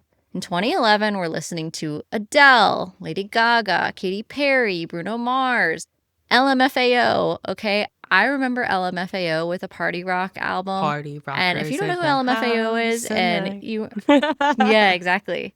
That was And a Nicki bop. Minaj's Super Bass. Okay, look, these were big. I'm sorry, like when this song came out, like you had to know the entire Super Bass rap. Like that was a thing. Like that was a goal. Like you would listen to it on that was a repeat, thing. and it was a Yeah. flex if the song comes Yes. on and you can do it without messing up. Yeah, that was just a flex. So that song, It was. I love that era of Nicki Minaj. She would like her whole Barbie Yes. era, so good. Mhm. The 2011, 2012. I like the Pink Panther era too. Right. But well, like yeah, this was era a of good era. music is just so like It was fun. right. We're gonna It's a live fun for era. now, A lot and of we're bops. probably going Yeah. to die soon because we're all on drugs or doing something, and we're just gonna have a We had a good lot of time. deployments happening. Okay, that's a whole different. Yeah. I was a Mhm. junior in high school. I was not thinking that at that That's true. point in time. Oh, right. I was like, let's Yeah, I was let in me the get workforce. college So applications and what is Yeah. my boyfriend doing, and I'm going to just kind of bop around a little bit. So two different okay. Well, two we different were both lives. living at different times. Yes, very, very, very much so. Right. And then 2012 we have 2012. Tell us about it, Michelle. Call Me Yeah. Maybe. When this song came, oh my god, like everyone, Carly Rae Jepsen's Calling Me Maybe was so viral. It was just crazy. This is so the Marines did a video deployed singing Call Me I remember Maybe. that, yeah. And it was huge. And that was this on was like one of the YouTube. largest Yeah. viral videos ever. Oh yeah. It was this like massively like viral video. But you have these of Marines, these Marine Corps and there's guys like, Call Me Maybe. dancing and singing. Yeah. Uh-huh. That was Yeah, such a fun time. And then It was amazing. Taylor was. Swift, her Red album, which is really, you see a shift of I love her. that album. It was really good. You see the shift from country to pure pop. Like this is her first like pure pop album. Very, very I have good. it on vinyl. Yeah. It's a good one. And One Direction is, becoming a thing. We're getting like big boy bands at this time. And really with Twilight, the Christina Harry Perry, Styles. 1,000 Years, that song was very big. Bruno Mars was very yeah. big during this time. He still is big just because he's like pure raw talent. You mentioned Harry Styles. Harry Styles was born out of One Direction. Now like they broke up. Yep. Oh, a couple of years back. I can't remember if it was We had pre-COVID. Zayn. Yeah. Who else? El Yeah. Horan, he's still making music. One of them died recently. So that's really that was a sad. tragic event. That's really sad. Yep. And so we had celebrity and fan culture. Of course, talked about this already. Kristen Stewart and Robert Pattinson, they had a huge cheating scandal surrounded by Kristen being involved with her director of Snow White and the Huntsman. Yikes. This was a huge deal at this time. Yes. And the way that there is still fandom out there, which is really weird too. It kind of reminds me of the Justin Bieber, Selena Gomez people are still obsessed with situation where them. people are still obsessed with them getting together. And it's like, dude, They're both like, married. Yeah, they're both living their own lives. almost married. Selena's almost married. Yeah. And like he's married with a child. Like, what are we doing, Yeah. folks? Like, same with Kristen and Robert. They've moved on very comfortably in their Yeah, lives. he's and Batman it's time for now. everyone to just Yeah. let that. Let him be Batman. Yeah, let that ship sail. Everybody just chill. So yeah, it was a really tough blow for the fandom to see them break up. It was a whole huge thing. Mhm. They kind of went underground after that whole Yeah, you thing. didn't It really was see them very bad. much. It was definitely massive. Yeah. No, not publicly like that anymore. And then this is also kind of when Tumblr culture comes Yes, around, which we Tumblr. don't really hear about Tumblr very much anymore. But at the time, this was a really big deal. And it was kind of the first, you had deviant art. You had all these different like It's like sub Threads now, or like underground art. Reddit. Yeah. It was Mhm. just its Threads. own. It's kind of all combined into pre-Reddit. This is like, you had Reddit though, but yeah, this was like its own kind of thing at Right. the time. And then obviously Team Edward versus Team Jacob gets cemented into pop culture. We had shifts in all of our types of phones. There's a lot of technological shifts that happens at this time. And we just have a lot of things that come out of this Twilight era in particular. And it just I think there's a massive shift in Divergent and in Hunger Games and all these things because they become these power female-dominated fandoms, and I think the community kind of shifted away from Bella is pretty strong, but she is definitely no Katniss Everdeen. And she's also, I mean, she's just not the same level of extreme types of intense female leads that you would see before. And I think that getting away from that now, I feel like that would be more of the way Bella would be written. She'd be even stronger if we had a future series that was written today. Oh, absolutely. I think Bella would be a lot more direct. She wouldn't be taking any of this BS of these two guys constantly telling her she probably would have who turned she a is lot and what sooner she does. because she wanted to turn sooner. Yeah, I just don't see this working in the same way. But that brings us to our interview with Nat Just Cakes, which is coming up next. And we may or may not be trying one of her cookies live and get to see some of that. So excited to segue into that. And we're going to come right back afterwards and wrap up with our mystery Q&A. Good evening. Tonight we have back on our show, Nat is back, Natalie from Nat Just Cakes. Hi, Natalie. Hi. I'm Natalie from Nat Just Cakes. I specialize in book cookies and cakes, and I'm super excited to be here. Let's do this thing. We're so excited to have you back. Could you give our listeners and viewers your handle so they can go ahead and follow you on Instagram and TikTok? Absolutely. Nat Just Cakes on Instagram, and Nat Just Cakes pretty much all the way around. I have TikTok, I have Instagram, I have Twitter, I have everything, or X, I guess. Everything that under the sun. Awesome. Definitely go ahead and give her a follow if you haven't already. And her cakes and cookies are just awesome. And what we're excited about is we get to try your cookies live today. We're trying them today. Oh my God. We've all got one or two. You spoiled us. You totally spoiled us. Look at these, We're you ready. guys. Oh my gosh. So we have, for those listening, we have two designs. Natalie, I'll let you tell us about your designs for these cookies. So basically, when we discussed originally, we talked about going over Breaking Dawn, and I wanted to make sure to commemorate that. So I made sure to do one of the cookies is going to be the cover of I guess it's not the cover, but it's the font from the movies. And then the other one is the cover of the book itself. So I wanted to make sure to commemorate our big moment and also just to give them something to snack on. Everybody wants to eat something while they talk, thoughtful. right? Incredibly thoughtful. They're beautiful. If you haven't seen Nat Just Cakes online, please, if you're listening to this on audio, drop what you're doing, go follow her. Her cakes are they're incredible. I'm really excited to try these live so people can also know that they taste delicious. Which one of these do you want us to try first? Yeah. Let's go with the red one, I guess. How do you guys feel about that? Yeah. Let's do it. Great. So I make sure that you guys have to work for it. They're all they're very well sealed. They're vacuum sealed. I'm going to show it again. Yeah, there you go. Show it again while we out of the packaging. Look at this work, you guys. So is that airbrushing? What's the technique that you use? So the writing on the very top is actually with edible marker. And then the piping underneath is just royal icing piping. And then it does get an airbrush outer border. So let's bite into this all the way together. It's delicious. So good. It's so soft. Oh my God. It's incredible. Because a lot of times when you have these sugar cookies that are beautiful, they don't taste as beautiful as they are. But I get that a lot. Yours are. I get that a lot. Thank you, guys. Equally as good as they look. I get that a lot. They're as tasty as they are beautiful. Yep.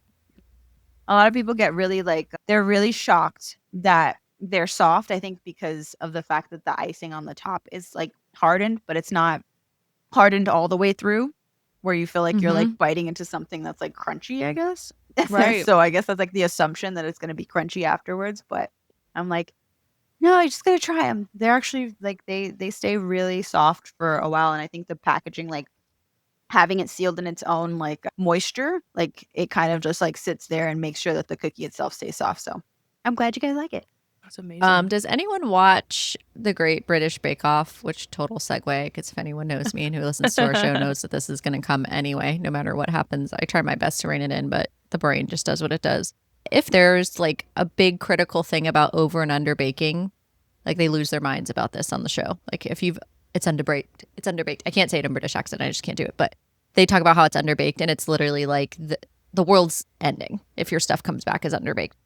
You guys, the bake on this, that's the other thing, is bake is so good.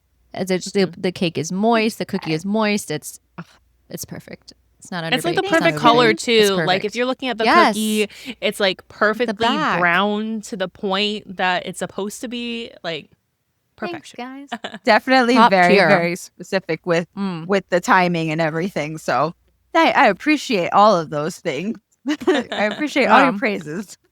And then the other one, I'm selfishly going to keep wrapped because I'm not ready to eat it yet. Do you want to eat it, Michelle? We're going to eat the other one yet, or we're going to save it?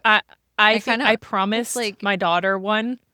Okay. Oh, so this is the one. Yeah, like, I I'm promised not doing her it. one. So I'm going to keep it. Well, this is the that's the other one. The book. Yeah. Cover. And it's these and the seal. Let's talk about the seal a little bit. Mm-hmm. When you go to buy these, if you see Nat Just Cakes, or she ships your cakes or your cookies to you for whatever you're having, or you order from her, it's double sealed.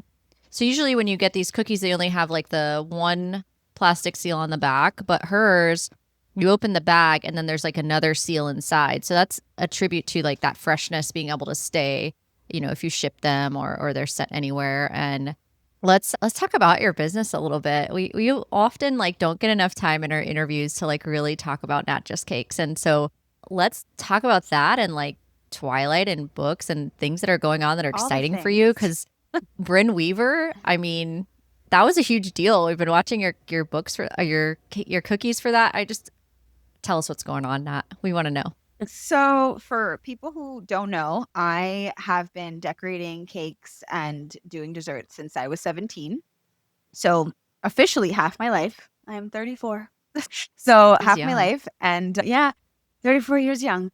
And so in 2020, I opened up my business, my LLC officially, and basically have gone from there. And then in 2023, I got introduced by my best friend to a little book called The Court of Thorns and Roses, who she had been asking me to read for a year. And I was like, no, I'm fine. And she's like, no, you have to read this. I'm serious. That story sounds very familiar.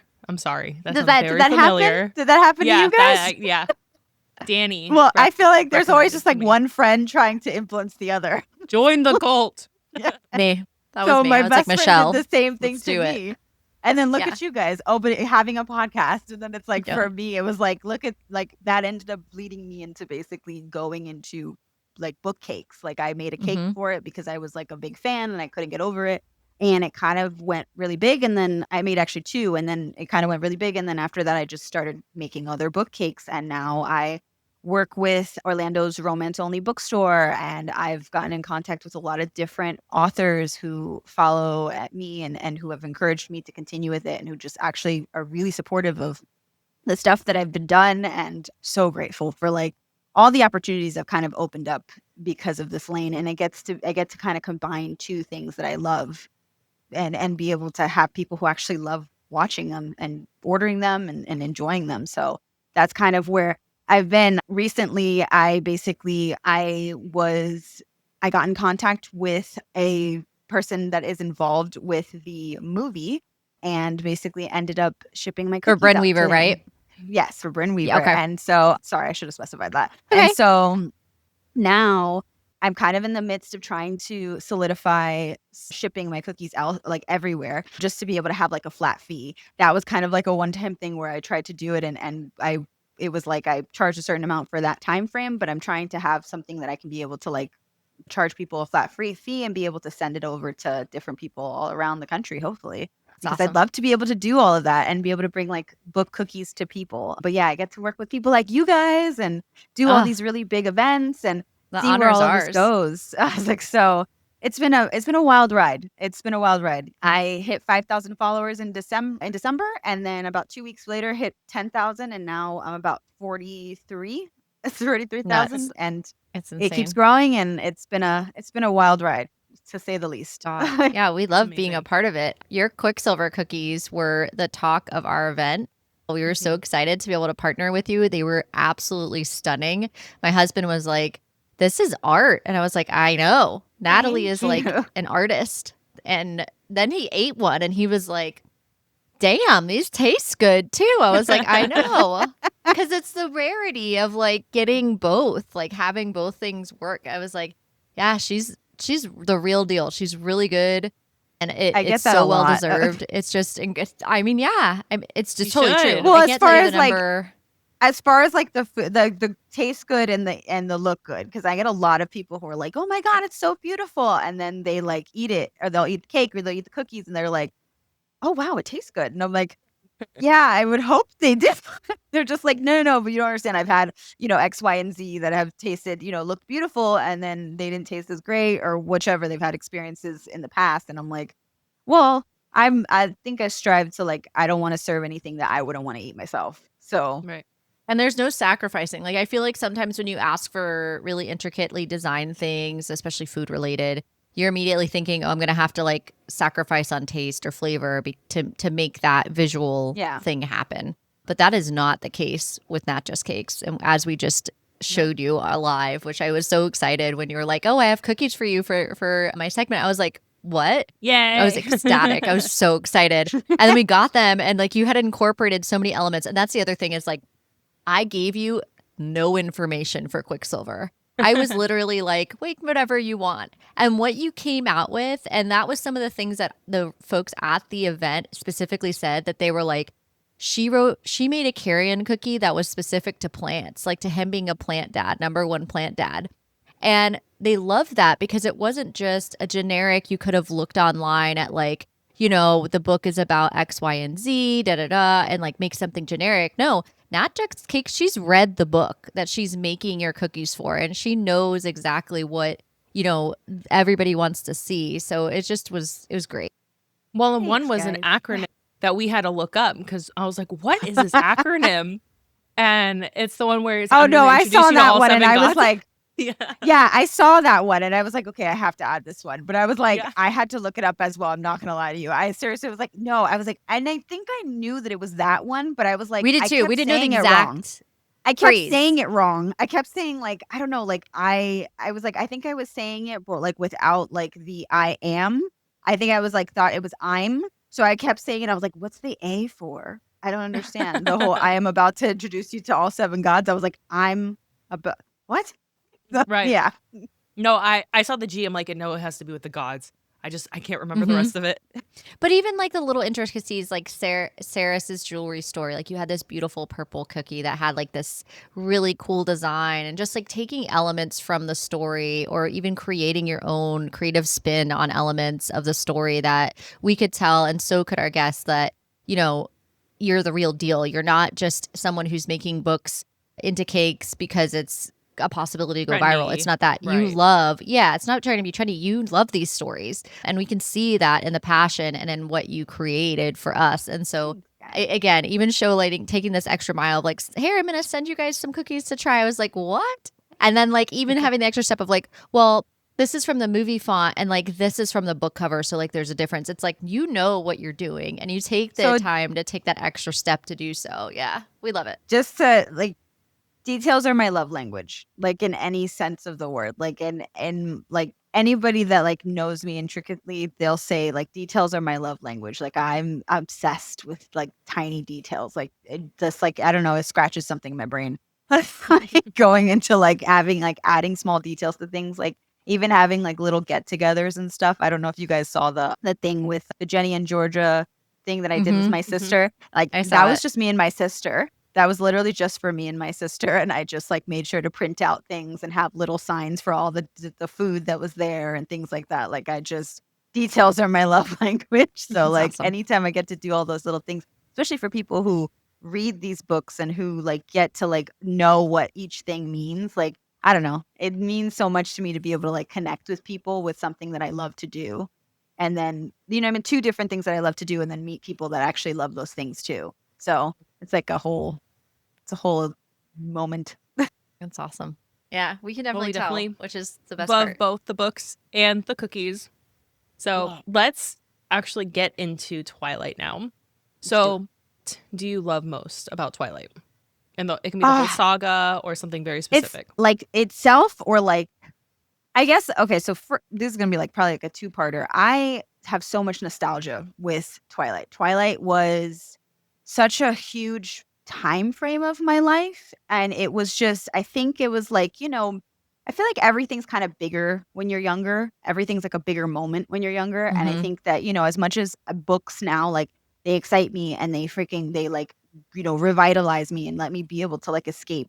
It's an escape thing. I feel like as a teenager, experiencing all of those emotions that you feel now with books and then getting to experience that back then with like this like intense, like, like these intense moments of experiencing like this beautiful love in this freaking crazy fantasy world, and this, stuff that I experience in books now, but I'm able to experience it through the lens of like a teenager and all those emotions mixed in. It was just such a big moment in time. And I just loved that it was like the original. I don't know. I had spoken to you guys about this before, but I remember reading somewhere that said that Edward walked so Rhysand could run. And it basically said that, Edward was this telepath who was obsessed with Bella, who was this, just kind of plain Jane girl who everybody became obsessed with, which was, Rhysand and Feyre.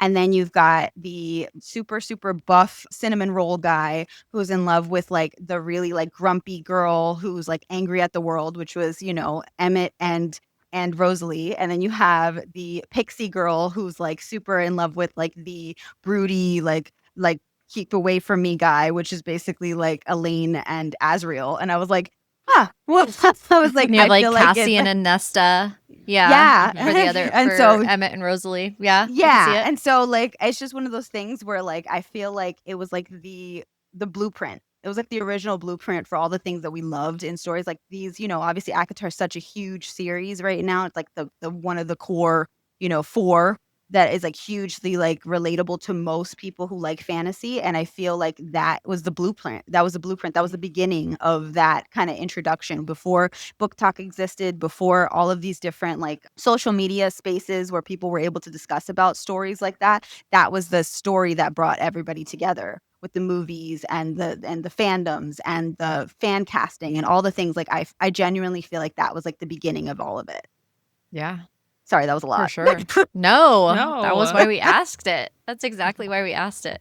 And I think you're totally spot on. I wanted to ask you, I have this thing, and we'll talk about it. We would talk about it more when we talk about certain things. But I was telling Michelle we were watching the movies, and I was talking to her. I was like, Bella and Edward are fated mates. Before fated mates was like a trope, they're definitely have every single box checking of fated mates that we talk about now in Book Talk and in ACOTAR and in, all the different Crescent City, whatever, all the different things that we read about that have fated mates, Quicksilver even, right?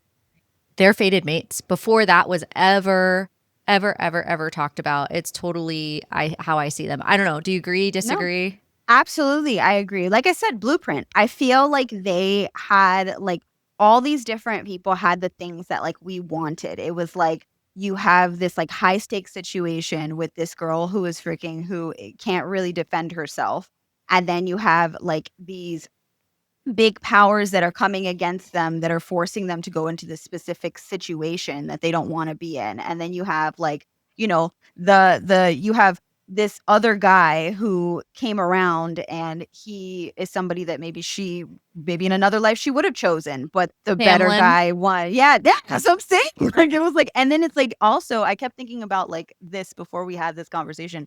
You think about the Edward and Jacob, there are a lot of people who will try to say like, oh, they both were really, really toxic and like in their own way, even though a lot of people will also defend that Edward, no matter what, was like the perfect person. And in the same way, in the fandom, people do the same thing where people will say like, oh, Rhysand and Tamlin are both toxic in their own way. And then there are people who will be like, no, like Rhysand is the perfect mate. And I feel like it's the same. Or like Tamlin does or does not need a redemption arc. Whatever. Yeah, and it's like some people are like, yo, like they're like, Jacob was just like controlling the entire time, and he doesn't deserve to freaking be with like whatever he got with a baby. It's one of those things where I just feel like it was the original one that we all connected to and didn't even realize it at the time. You know what I mean? No, and like look, 20 years later, for all the haters, right? Because we were talking about in a previous interview that we did, where there's a whole lot of people who like to make fun of Twilight, and I've never seen a fandom that embraced that more than Twilight does. Twilight fans are cool with it. They don't care. They know that parts of it are cheesy. They know that parts of it are funny. They even have questioned themselves. Yeah, are problematic. I mean, that's part of embracing the story of it. But you can't argue that 20 years later we're still talking about it. They're re-releasing the books 20 years later. The movies are on Netflix, and everyone's obsessively rewatching them, having, marathons watching these movies. We had the amazing opportunity to interview, as part of our coverage, to interview the author of the unofficial Twilight cookbook. And she was saying, like, I want to envision people using my cookbook for their watch parties. Like, make all the things. I want to see you make all the things, and it's like, I can totally see that. And it's exciting. It's a really cool thing to be part of. And everybody knows these Twilight pivotal scenes. People remember them. It has staying power. And, against the odds of what was perceived when they made the first like indie film of Twilight and nobody thought it was going to do anything, it's like far exceeded anyone's possible expectations of what Twilight could be and what fandoms could be for this type of media and this type of genre. Yeah, I'm pretty sure that they stated that I think Summit Entertainment was like saved by Twilight. Like they were like a really small like production company, and they were gonna like go under, and Twilight saved them. And I think it's crazy to think that, like, again, this was before all of the book talk stuff. This was before there was no online book clubs, there was no nothing, but it was something that really drew people together. Like, I have visceral memories of buying t-shirts for every single movie that came out and going to the midnight premieres and making sure that we were like in line sitting on the floor waiting in line to make sure we were like one of the first ones to get into the movie theaters, because that was before they used to like you could pick your movie seats, so you would have to like sit there and wait to make sure you got a good seat. And like, you know what I mean? Like, it's things like that I just feel like kind of made it stand out, where it was like, I think it was an era where it was the things that bring us together as book lovers now, but like before we had the means to actually call other people together. You know what I mean? Before we were able to send emails and send notifications and put these online things, it was just like everybody organically found a way to join each other for this love of this story. And so, yeah. Natalie, I have a question for you. Do you remember, so I was talking to Michelle about this because we were watching New Moon, and I was saying to her, when Jacob takes his shirt off the very first time and she like crashes her motorcycle, I saw that in theaters the first time, right? Did your theater like go in? Oh yeah, screaming. Oh, yeah. Okay. Oh, you see, we lost our minds. We were screaming. There are like specific oh my gosh. moments in time that people like it was a like moment. Made like what is it, gathered like gasps and like gathered like screams and things like that. Like that was one of those moments for sure, because I think he was gonna lose that role. Like he wasn't gonna be, he was gonna be recast for that role, and he worked out like crazy and freaking made sure that he bulked up, because if you look at the first movie to the second movie, how big he got in that time frame. He looks a lot different.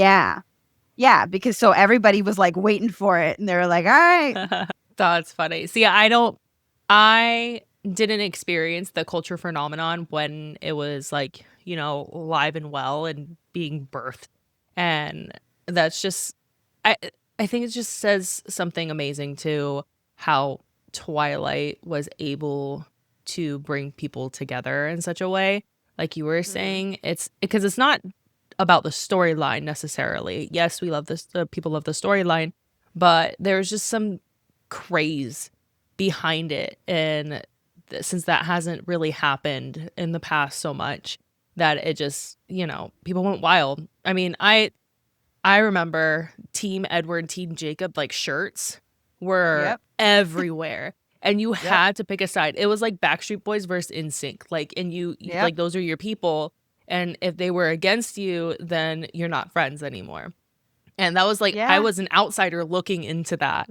So was it just that you just weren't interested at the time, or you just like vampires just weren't my thing. I was more Hunger Games. Okay. I didn't really get into vampires until the Vampire Diaries. And that was when I was more, that was after the series already started. I think I was in college at the time when I started like, oh, vampires. Okay, sounds cool. So it just wasn't really my thing. The books came out when I was in elementary school.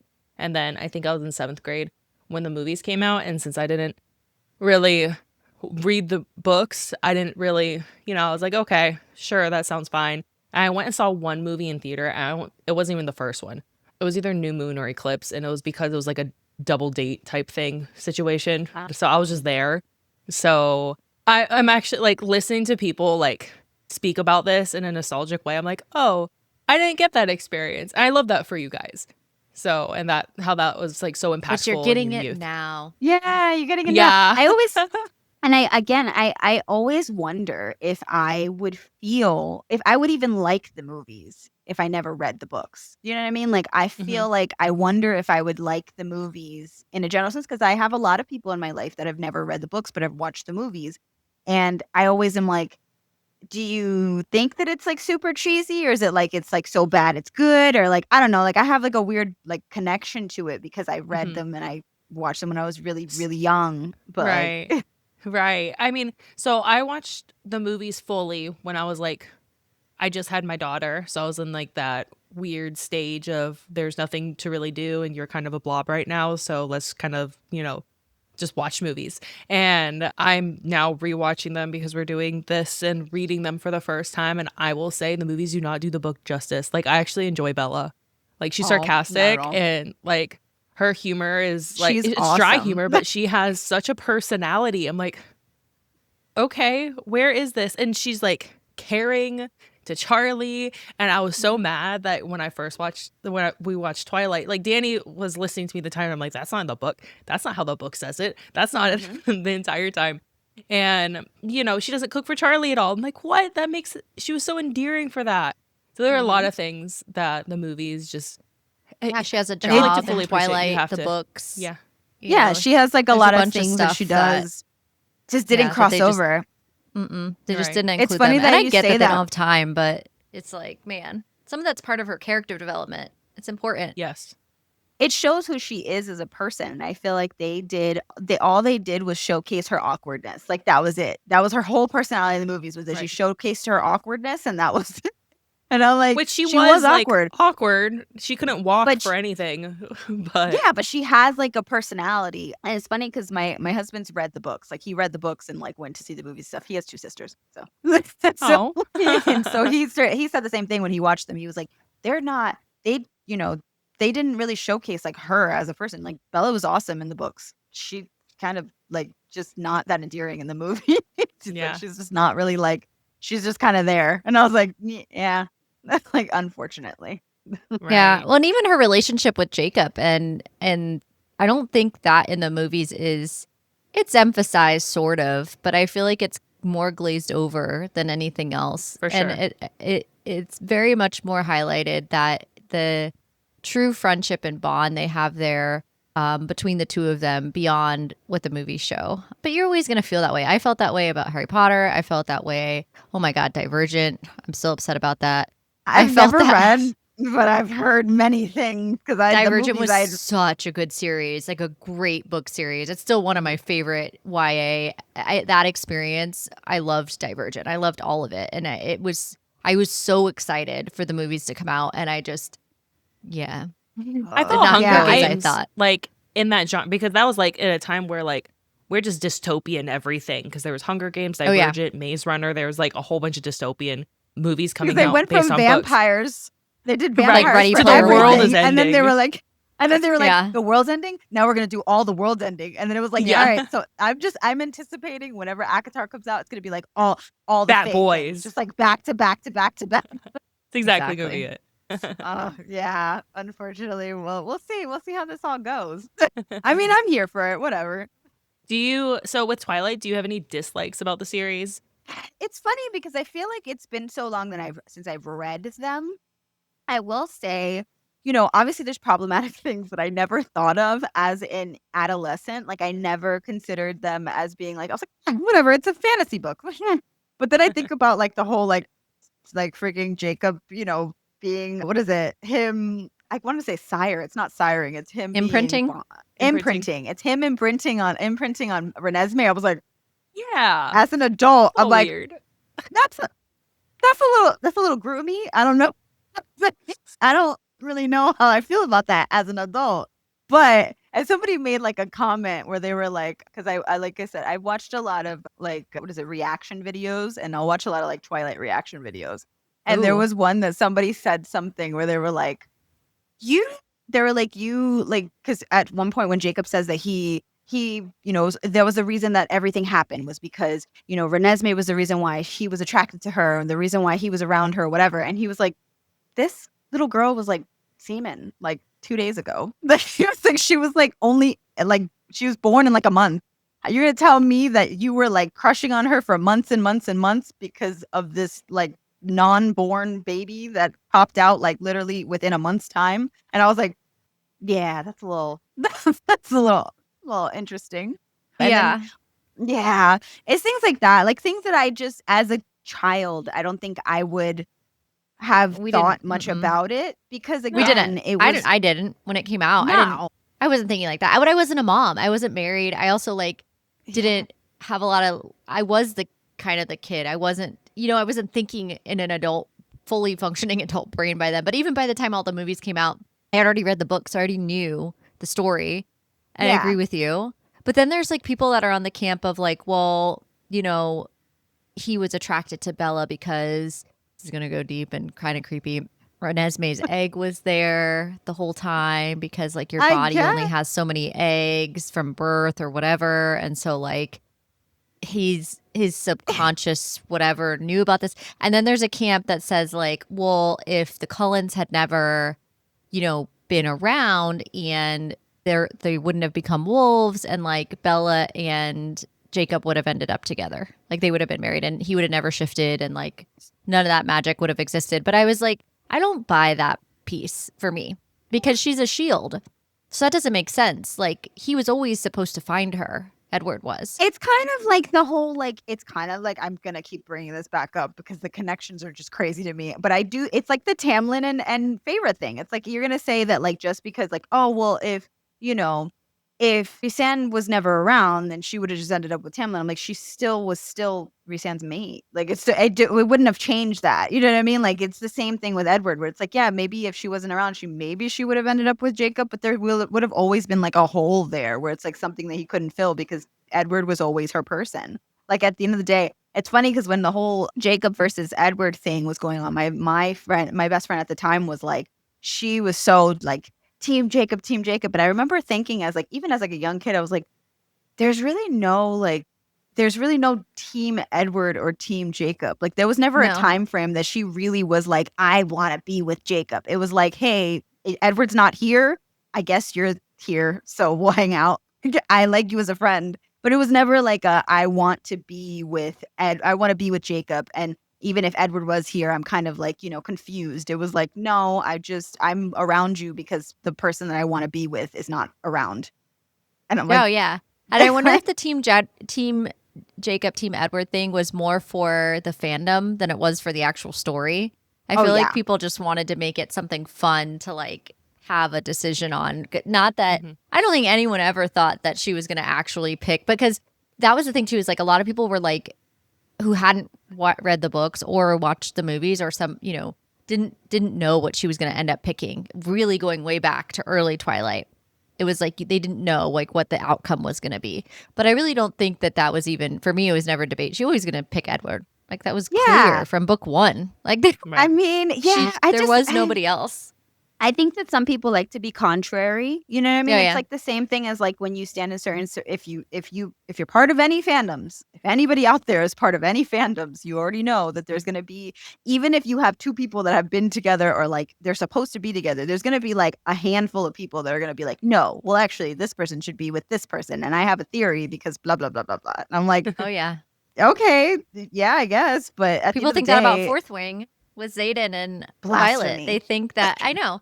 They think that they're gonna break up and she's gonna find someone else. I remember people thinking that, and I'm just like thinking to myself, like, are we reading the same series? Because like I don't know how anyone could ever possibly think that. And Yes, you know, Yeah. maybe they would break up only because of circumstances, but not because they don't want to be together. And but even she's- if that, well, there she's we know what never happens in August showed- Storm now, but she's actually never wavered, and he's Yeah, but never that's what I'm wavered either. Yeah. exactly. She's never ever had any interest in anybody else. So like, that's such a wild take. But okay, sure. Right, exactly. Okay, sure. You know, we're not the author. We don't know. Rebecca could do whatever she does. And so, okay, let's go to we're going to get to our questions. I swear we will, people. We're going to get there. These are deep dives. They're real deep dives. Really, I know we're getting into it. But I mean, this is so heavy. This is like a lot. There's a lot to cover here. I mean, we're talking about 5 movies, 5 books, a lot of information, and like a whole cultural phenomena. You can't really just like tip the iceberg without asking some of the tougher questions, which now my question to you is, when did you first start reading Twilight, which you kind of covered sort of, but like, were there books still coming out when you started reading it? Was the whole series completed? And then no. have you ever done a reread?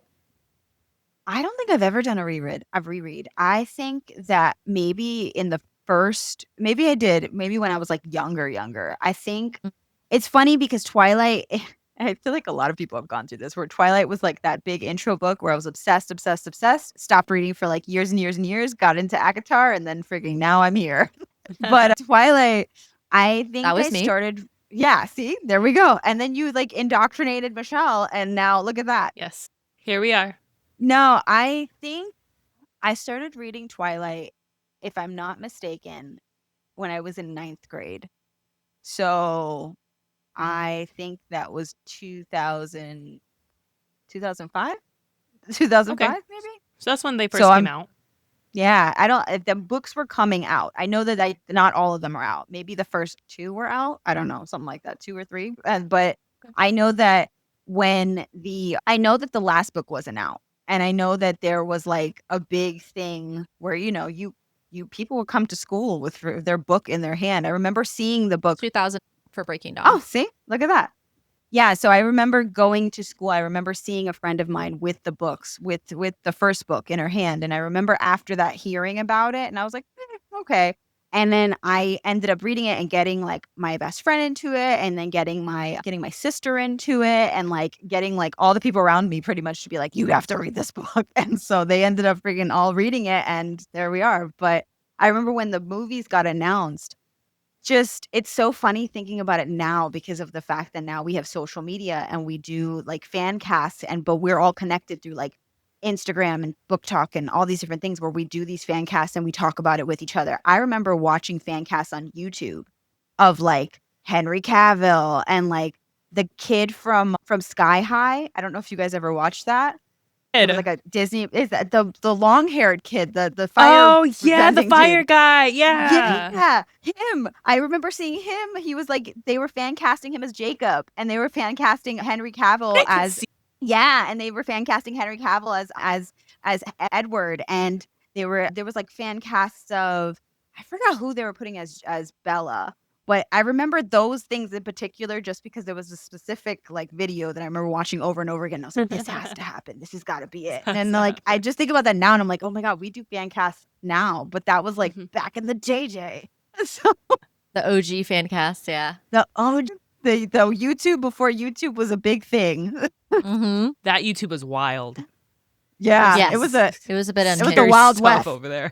That's the Wild West back in the day. Do you think that's friggin' 20 years ago? It's nuts.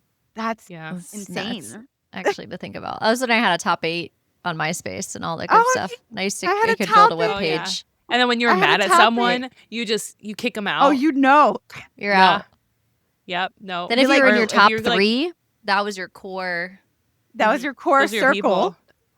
Did you put your boyfriend in the top 3? Like, were they 1 or 2? How did They were always number 2. That was like, I think my top. That's correct. No, Your I don't BFF think always so. has to be Bestie one. first. Bestie first. Yeah. I feel like my boyfriend in high school was way too cool to have like all the social media, so he would just never be on it. And so I was just like, all right, well, I guess I'm not. Guess you're not part of this. That's funny. Not in the top 8. You're out. Oh my gosh, that That was nostalgia. wild. It's gonna be like half the people on here would be like, what are they talking about? What is MySpace? No. What is that? MySpace No, but was remember, ahead of like- its time. Yeah, I know, So but the much ahead of Twilight its time. fans, people had Twilight MySpaces. touche. The whole thing. Touche. And And it was like as our what was it? wallpaper and the You- song and everything. You have to like code everything and things Oh would be yeah, like yeah. falling down. HTML Pro. Yes. So certain things would Do you remember those- glitter. Do you remember yeah. those little like there was like little dolls that they used to be able to put on your pages and stuff where it was like these little Yes. like cartoon dolls and then you dress them up and stuff and then some people would have them dressed up like kind of like Bella-ish or whatever. Like I don't know. I feel like that's like such a like I feel like I'm going through like a time capsule right now. So you said you haven't done a reread. Would you consider doing a reread now, like as an adult? Yes, actually. It's Okay. funny because I've had Midnight Sun by my bed for like months. I've been meaning to read it. I'm at the space right now where it's really hard for me to read physical books. I am always working. So like audiobooks have been like my best friends. And I'm not really a big fan of the audiobook narrator in the Twilight series, unfortunately. So I've been trying to I was like, oh, well, at least I can read Midnight Sun. It's a different perspective. I just haven't really gotten around to it, but I'm trying to within the next week. I'm actually taking 2 weeks off in August. So I was like, Good for I'm you. just going to catch up with some stuff. So let's see. Good. Yeah. Take that much needed time. Okay. Yeah. So we're going to try and do a reread or at least read Midnight Sun soon. That's awesome. Okay. Yeah. I was like, have you guys done a reread? Well, Michelle, I know it's you're doing your Michelle's first time. read.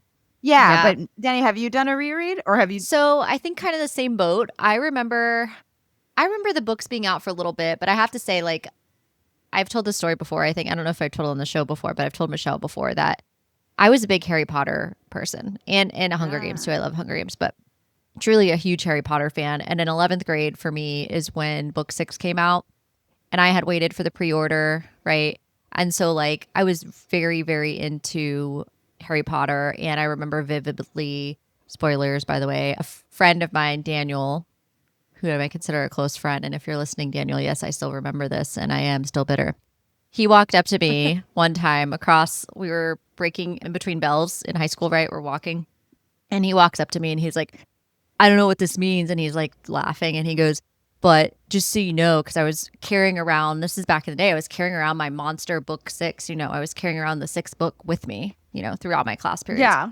He walks up to me and just goes, Snape kills Dumbledore, and starts laughing and walks away. What? Wow, Danny, The you're a dick. way, yeah. That's when her villain I era didn't was know. born. Yes, exactly. He didn't know the gravity of what he had told me, and he literally was trying to apologize to me the entire rest of the school year. And I bring this up to him. I haven't seen him in years now, but it messed me up so bad. I was devastated. Devastated trying to figure this out. And this is before.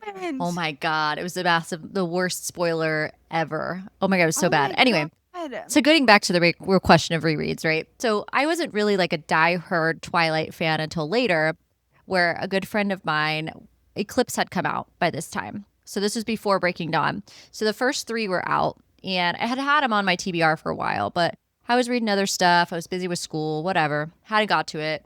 Wanted to get to it. I think I read the first book, and then I was like, all right, I'll read them later. All of 3 of them are out, and my friend was like, look, Eclipse had just come out recently, in that same year. And she's like, Eclipse is the best one. She's like, you need to read them. Eclipse is my favorite by far. You need to read it. The next book is coming out soon. So I had Breaking Dawn coming out soonish. And then the movies were starting to come out during this time too. And so I was like, all right. So I read them. I read Eclipse and I was waiting for Breaking Dawn. And then Breaking Dawn had come out later.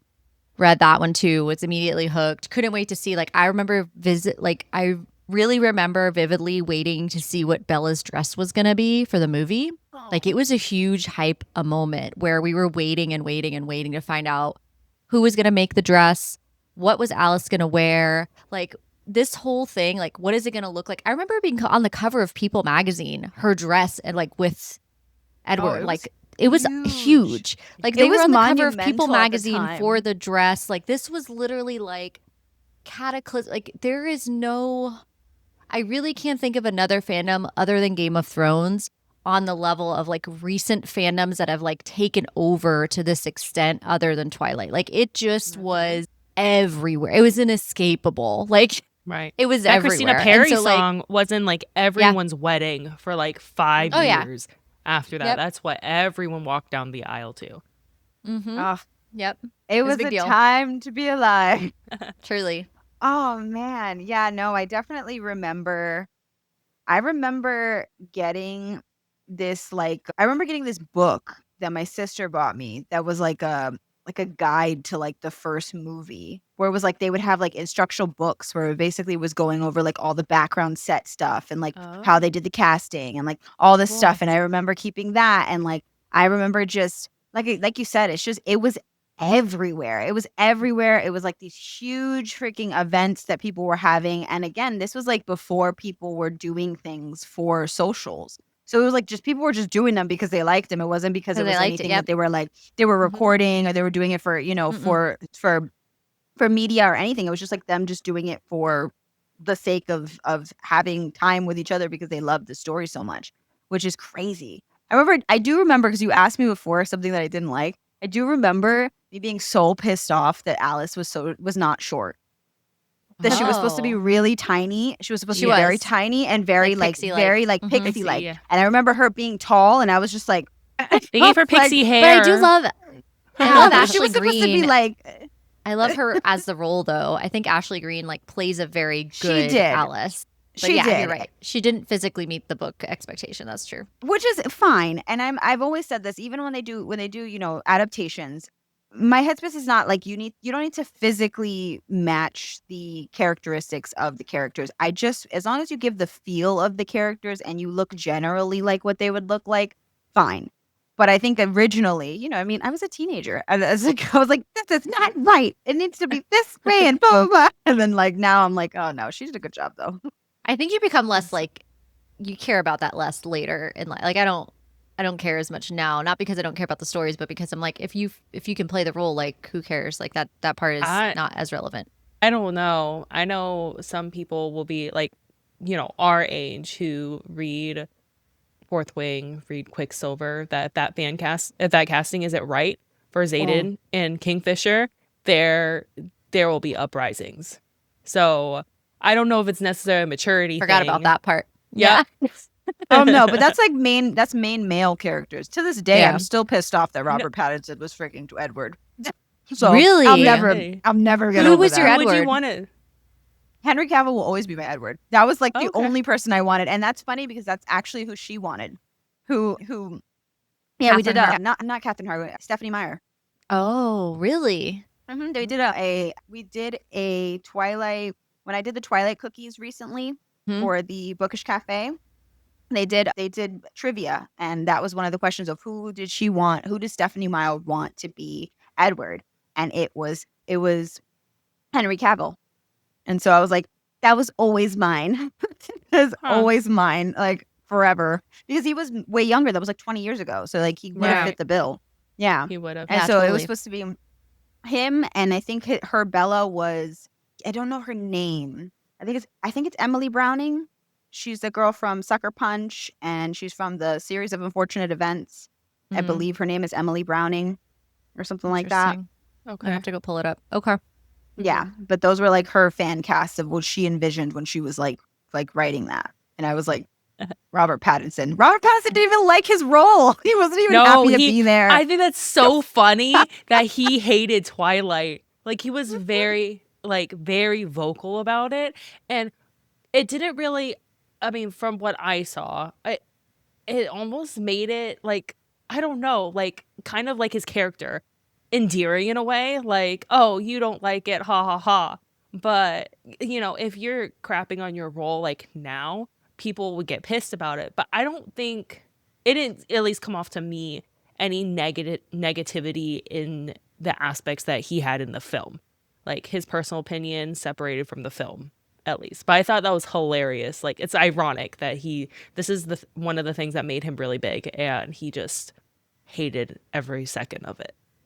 I think that just has to do with the fact that, like Danny had said, where it's like, I feel like the Twilight era, the Twilight like fandom, I feel like kind of doesn't take themselves too seriously, where they, you know what I mean? They were able to like take it seriously, where they were like, we love this story, but we're also aware of how cringy certain things are and how, like, you know, funny certain things are and how, like, you know, ridiculous certain things are. But we love that about this. So the fact that he was like, I hate this role, they were like, that's funny. That's fine. That's fine. We get it, but like we're glad that you did it. And so I'm like, I guess. And also I wonder too, like, I mean, yeah, you see like the clips of him talking about it, but then the way it changed his life, man. Like this was like, to your point earlier, of like how on there. Yeah. Yeah. It just, their lives are still not the same. It changed Now their he's gonna lives be so our new dramatically Batman. that they're just not the same. Like it just catapulted them to a level that they're a fandom level that they're still literally riding the high from. Like this series has done that for them, which is again wild. You know, it's just nuts. All right. So which was your favorite? Which book or movie was your favorite? Are they different? Are they the same? They're very different. They're very different. It's funny because I feel like in the books, my most hated was New Moon. And I actually really love the New Moon movie. Like, I really like the way it was directed. I love the intro. I love the whole like old lady in the mirror, and like it kind of portrays how she like views herself. I loved the whole scene where she's like running to the fountain and she like jumps in his arms. Like I remember watching that scene like over and over when I was younger.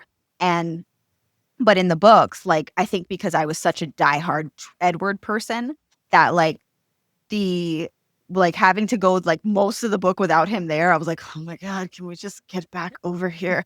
It's like, I just want Edward back. And I was like, I don't want to read about her being depressed. I just want Edward to come back. And so there's that. But then in the books, I think my favorite was Eclipse. But it's funny because the movies, I don't really like Eclipse that much.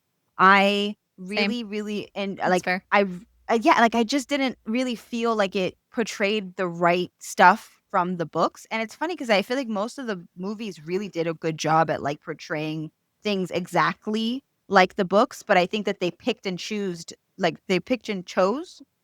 we go. They picked and chose the wrong spaces in Eclipse. Or maybe it was just a director. I don't know. But there was something about it that I didn't like in Eclipse. But I loved Breaking Dawn.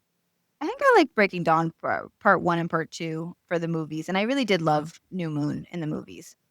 How about you guys? Okay. But Eclipse was your favorite book, though? Eclipse was my favorite book. Yes. Okay. I got to think about it. I'll be honest. In my reread, I think is going to be different than my nostalgia thoughts. For the movies, I love New Moon. I really did. And I actually really liked Breaking Dawn Part 2 because the ending of Breaking Dawn is so intense. And seeing that visually, I had been waiting for so long to see that scene with Alice and like the whole tie-in of everything that I really loved seeing that actually play out visually. So that would probably be my answer for that.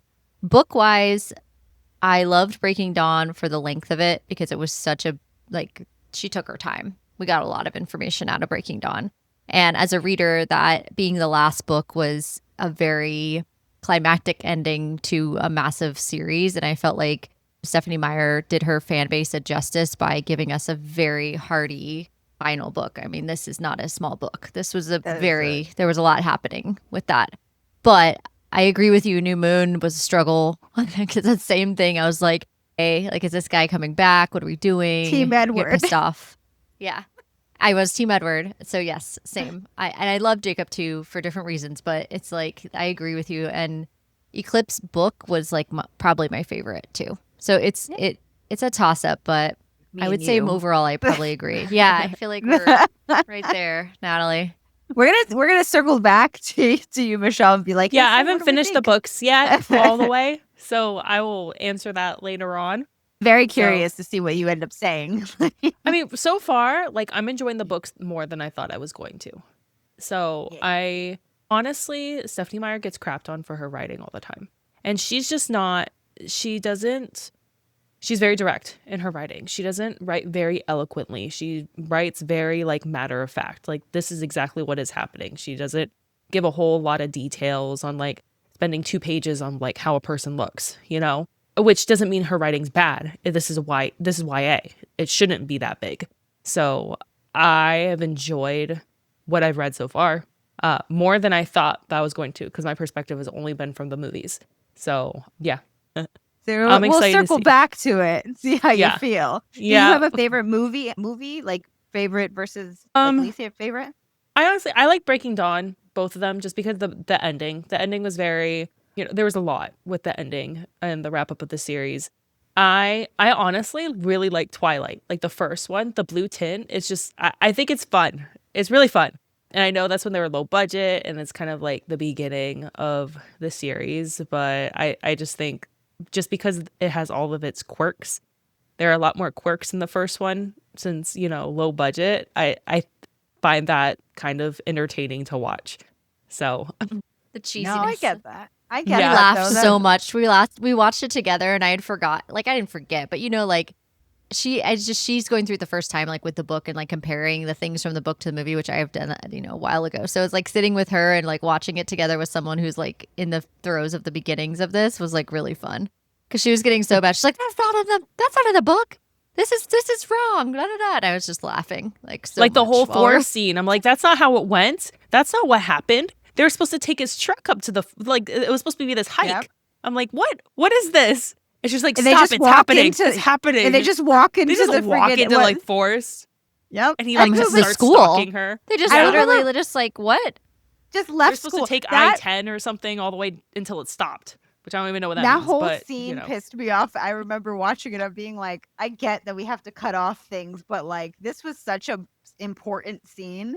And so like you guys just straight up walked into a glen or into like a forest in the middle of school. It just walked off property and was like, all right, we're going to walk into the forest. No, nobody saw that. Nobody was like, hey, those kids are walking into the forest right now. They're skipping class. The amount of time the Cullens are not in class. I'm like, I'm sorry. They should be kicked out of school. They've had accumulated too many absences to earn a grade for this semester. Like that. So it's fun as a first read for me because I respect what 13-year-old me would have loved. Like, okay, I would have been swooning over Edward this entire time. But like 31-year-old me, I'm like, there are so many red flags. He watches her sleep. That's terrifying. Like, no, girl, what are you doing? So there's a lot of people who like stalker romances, so that is a kink. That is. However, for my 17-year-old daughter, I would be like, the fuck he is, dude? Yeah, he's outside your window. I mean, how many 17-year-old daughter? You're like 109. I'd be like, yeah, that's not for you either. Red flag. But like, you know, and then the next movie. So in New Moon, I was like, she's 18 now, whatever. It's fine. It's that one age. I'm like, okay, she just needs to be an adult. But then Jacob is only 16. I'm like, okay, that's problematic now because now he's a minor. I didn't even catch that, like that he was 16. I do say that somebody pointed out, they were like, there's only like 2,000 something people in this town. There's probably like 20 people that are freaking staffed at this school. That's why they kept skipping. Nobody was catching them. Half the people were like teaching classes. There was nobody actually like manning the grounds. No security officers, nothing. There wasn't even a fence around the school at all. Yeah. And it was like in Twilight, the first book, I think there's like 327 students in the entire school. And Bella's her class that she came out of, her graduating class, who had over 1,000 or something like that, just in her graduating class, her regular class that she was in. So her entire high school where she was way larger than that. And so she was talking about that in the very first book about how the whole school only had like 300 kids all 4 years. Yeah. Because so it was supposed to be, what is it? There's a part in the first movie where they say like there's like a population is 2,136 or something like that. Something like within the 2,000 range. Where I was like, 2,000 people in a whole town? Yeah, there's probably like 300 kids in that school. And there's probably like maybe 30 adults. Yeah. Everybody else is like lumberjacking or doing something else throughout the town. Lumberjacking. Oh my gosh. Okay. Tell us what your favorite like theories or insights, like things that people clung to that you loved about the saga itself. And we had actually read, I'm really, really excited to read Midnight Sun because it's a monster. Hey. So I haven't read that yet. So that's actually I new haven't for read it me. either. So I No, was like, hey, same. buddy, read. What's It's a new up? one for me. Yeah, let's do it. Theories. I'm trying to think. What theories do I have? Ooh, do you guys have any theories? I feel like maybe I'll something will pop into my head if I have like something to bounce off of. Well, the only theory Michelle's I like, came "Nah." up with, well, the only ones I'm that all I thought here of for the were ride.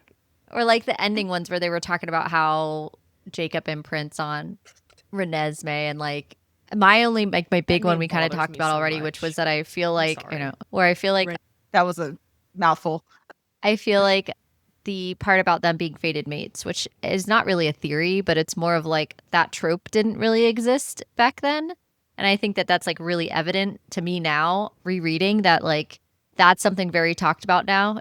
Fated mates is a huge, huge thing in the trope world now, especially in romantasy. And it just wasn't a thing then. But I do think that that would be talked about now. If somebody were reading Twilight now, or then books were coming out now, and maybe she changed the ages a little bit, because I don't know that she would publish it as a 17-year-old girl with 100 and something vampire. I don't know if that would fly these days. Yeah. Some of the things that happened then, and Jacob being a minor and her being 18 and him being 16, and all the problematic parts of that, and like, I just don't know if any of that would fly today like it did then. Yeah, no, definitely not. I think it would be a different read now, and I think that she would change some of those elements if it were released now. I think my question to you is related to the last book. Did you like that it was a pregnancy trope, or would you now, if it were released, do you think that that part would change? So in a general sense, I never have an issue with a pregnancy trope. I think that, to each his own. Everybody has an opinion about everyone is entitled to their own opinion. I can speak, I swear. So everybody is entitled to their own opinion. I have never had a problem with the pregnancy trope. I want to be pregnant at some point, so I've never like looked at it like it was like a bad thing. Like, it was just kind of like, oh, okay, like they got married, they had sex, and a baby happened. Like, that happens. So it was never like an issue for me. I don't know. I never like thought about it as something that would like upset me. I guess like I've kind of learned that over time, that there's a lot of people that just don't want that to be the end all be all with a lot of stories, which is totally fine. Right. And it's also a YA. So like, I feel like with that, it limits you a little bit, because for YA, you want to kind of stay more towards the word, which is like the traditional, you get married, then you have kids. That you usually break out of that once you get to adult fantasy, when you have more an understanding like the actual complexities of relationships. Not saying that like teenagers don't understand that, but especially in like the early 2000s, where the things were less accepting if they weren't traditional. It's also with that's the totally time. true. And also, I think it's just, what else would have happened? Like, I try to, a lot of times when I'll be like, oh, well, we should have changed something, or something should have been different. It's like, okay, so what is the alternative of that? Like, what would have the conflict have been in that situation to cause her to get changed? Like, it would just be like, okay, so they lost her virginity, and then he bites her, and then all this stuff happens with, you know what I mean? Like, it made it so much more of a dramatic situation and more of like a dire circumstance where she had to be turned on like a dime. Like, it's like as soon as she gave birth, it was like, okay, she has to get turned right now. Otherwise, it would have just been this like anticlimactic. Yeah, like it would have been like, okay, so we got back from our honeymoon. We laid down together. I bit her, and I had to wait until she writhed in pain and was over it, and then we moved on. You know what I mean? Like, I don't really see like what would the climax been otherwise. My mind is blowing right now, because I'm thinking about Akatar, and I'm thinking about Feyre's pregnancy, and I'm thinking about Nesta's character arc, and I'm thinking about how the blueprint. Yes. The blueprint. Like, why was Akatar so comforting? Yep. Why is it such a huge moment now? And like, why is it that it's the blueprint that's starting all the other things going into fairies and stuff like that, when that was the blueprint that started all the thing with vampires? That's your theory. And everything when that is your theory right there. That's my theory. It started everything. I will say, I hope if Nick, like baby Nyx, is portrayed, he looks 10 times less creepy than Reneesme, when the baby doll Please. puppet thing. Well, I don't know if you guys ever saw the original puppet, like not the one that went on screen. Like Probably look don't it want up. to. Like oh my god, it's so much worse. I have a It's thing about so haunted dolls. terrifying. Like my God, I it's don't like terrifying looking. dolls. And I have a Girl, then don't daughter look and it she up. has a ton Don't of look it up. dolls. And it always like I hate going in her room at night. I'm like, oh, there's so many dolls. If one of you moves, I'm burning this whole place down. Yeah, I definitely look. I will say this: if you don't like dolls, do not look that up because it's so much worse than what was on screen. Oh, like it God. looks like it's like faces melting. Like, and then Oh, you see God. the chick that plays Rosalie. I always forget her. Nikki Reed. She's like Nikki Reed. holding the baby, and you could just tell she's like, Oh. like, oh God. Why? And trying to act normal, like, and I was just like, yeah, I'm really glad they changed that. But I feel like, obviously motion tracking and like all the CGI and stuff wasn't as advanced, even though they did a Right, really right. good job with the werewolves.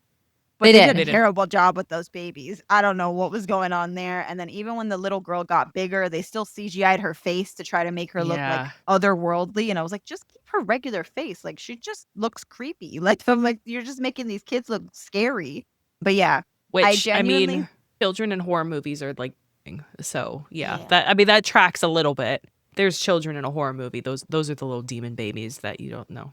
You don't mess with those. yeah, but this is supposed to be like the love child of these like beloved characters, and then this thing looked super scary, and I was like, okay, well, I guess we are where we are. But yeah, I'm definitely excited to see that they do a better job with Akatar, and I definitely do believe that they will. You know what I mean?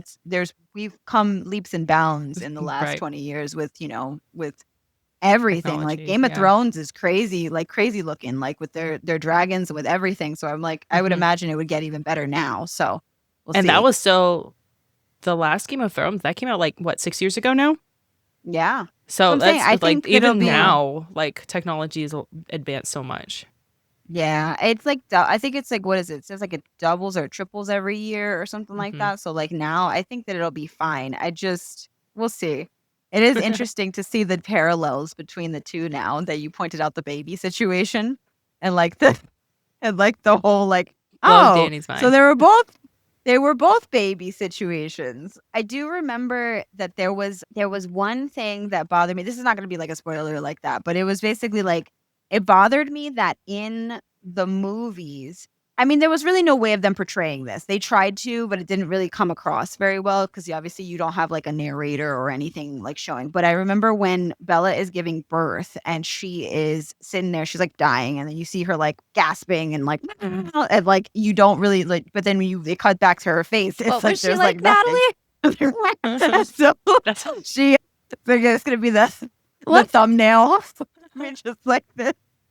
So when you see her like kind of like writhing in pain and stuff, well, it's actually because they give her like morphine in the book to like Right. help her with the pain, and so she's going through the transition, and she's going through all this pain, but she's like stuck basically still because of the morphine. But you don't Mhm. get any of that in the movie, and you just get that in the book. There's like a really long explanation of that, but like in the movie, you're just kind of like, she's in pain, I think, but she's dead. I don't really know what's happening because I remember Yeah. watching it and being like, oh, she just looks dead, and she looks like she's also in pain. So is she like changing in her sleep? Because somebody had mentioned that they were like, oh, well, she looks like she's like writhing, but she also looks like she's dead. So I don't know what's happening. I was like, she has morphine on her, so that's why she can't really move. Like, so it was one of those things where it's like, screen, obviously, like books to screen is not Right. the best. fair. They're doing what they can. Yeah. All right. Well, thank you, Natalie, so much for joining us. We've had so much Thank you fun guys talking for having Twilight me. and all the things books. We don't know what we're quite going to do next, but we would love to have you back on with Yeah, I whatever love that. we I'd love We love that. having you on the show. Yeah, Thanks, absolutely. guys. I love being here.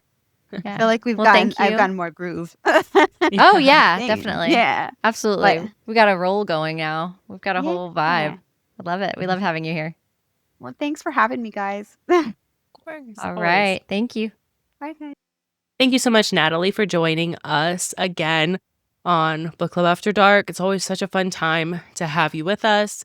And, Always. obviously you fed us this time too. So that was just a bonus. I love that. Loved your Future cookies. guests bring food. And great. now it's time for our mystery Q&A. These questions have not been shared with either of us prior to asking. Danny, why don't you go ahead? All right. I'm going to hit you with one. Okay. What now seemingly unhinged millennial era show did you really like, but now realizes probably was pretty problematic? Any of the cartoons that were playing in the early 2000s. Let's be real. This is fair. Give me one. Billy and Mandy, Courage the Cowardly Dog. Like, I'm sorry. Wild. SpongeBob. There are some things I'm just like, did they actually just... Did they just say that? Was SpongeBob watching porn? Was he watching an anemone dance? Is that what we're really doing right now? Oh, I don't know. There is a lot of things, but the most unhinged I would have to say. I mean, I like Jersey Shore. I was really into Jersey Shore. Okay. And I kind of like Keeping Up with the Kardashians at the time, just because it was such trash TV. And because it's just like with reality TV, you're just consuming and going brain dead with even now. But just for sure. Jersey Shore is just, and they're rebooting. They're like Jim Chan Laundry, GTL. And they're rebooting now. So they're all coming back. And it's just like looking at like that time period of like, we're just all gonna club and all gonna have fun and we're just gonna smash. Yeah. And that's all we're gonna do and look a certain way, the tanning, the big hair bump, the prints, the animal print things, and the stripper heels. Unhinged. Like going to the club as a millennial, you were in 4-inch fucking heels and you don't do that nowadays. The fear that exists. Well, you just don't have to like. Yeah, we had pictures and stuff out there. We used to upload an entire album for 100 of pictures for one night that are mostly blurry, unhinged, and this we were crazy. Yeah, there was like no like random. But there's no fear about reels, it. Like there was no. You don't have someone you didn't have to worry taking about that. a video of you and worrying about they're gonna post that to their story and they're gonna share it to other people or like and things oh my out god, of context. It was just like you're having a good time. Feels more vindictive now. Yeah. Right. Almost. If someone's posting a video of you, it's likely to give you a bad name, unfortunately. Especially with like young people. I feel like embarrassment is more of a thing now, and we just didn't live our lives like that. We just didn't care. I mean, especially if you were clubbing, you were probably too intoxicated to even care. It didn't matter at that point in time. Yeah. So I guess Jersey Shore would be my most unhinged show, but honestly, I would go back and watch it again just because it's just it's freaking wild. And you have all these reality shows now because of it. Like, let's be honest. Like that's why we have Love Island. What's that Mormon show? There was like this. The Secret Life of Mormon Wives. Yes. That show is so crazy addicting and they're so wild. Like there's just I'm sorry. If you like Secret Life of Mormon Wives, comment below. Let's chat and be besties because no one else watches it. I'm like, I need to know how you feel about this whole of villains from season 2 and what's gonna happen season 3. So anyways, I guess I'm gonna have to look at it. If you just want to go brain dead and watch a bunch of like Mormons do like not really actual Mormon things, like it said Secret Life. That was the vibe I generally got. Right. And most of them aren't actually a part of the church. A select few are, so they're like Mormons, but not a part of the church anymore. So it doesn't really they don't really follow tradition, which makes it skin. But yeah, they just drink a lot of soda. So, All right. So you are my question. Jersey Shore. Oh, yeah. What's yours? So mine would be so they used to have, for years, Tyra Banks had her America's Next Top Model show. Yeah. And I used to love it, but in hindsight, that was not cool. That show was brutal. Yeah, it was very toxic. They were so, oh my God, it was so toxic. Yeah. Girl, you didn't pose like this. Like, do you know why we're not picking you? You also need to lose a few pounds. Like, just like brutal at that time. Oh my God, it was so bad. But at the time we watched it, we never thought about that. It just never, It just never even was. We just watched it. Like, we just didn't even think anything of it. But yeah, we definitely, early millennials, it was rough. It was a time, especially if you were not the right shape in high school. Like, I was probably too thin. You know, I was like really skinny. I didn't have much of anything in any department. But if you were too tall or you were too, you know, too anything, it just, you had to have this, like, there was a mold of what you needed to have. And it was emphasized and encouraged in our media for sure at the time. Because I remember them comparing like Britney Spears, Jessica Simpson, Christina Aguilera, talking about their weight. JoJo, like talking like at if that they time, gained like, weight, comparing like them. it was like a complete like media frenzy if anyone gained any weight because I mean, being a size 0 was like ideal size, like super super tiny. I remember looking at like Jessica Simpson or Paris Hilton, and when Kelly Clarkson, you know, gained weight, they were just like, I'm just thinking like, why does that matter? But that was like such a fixation.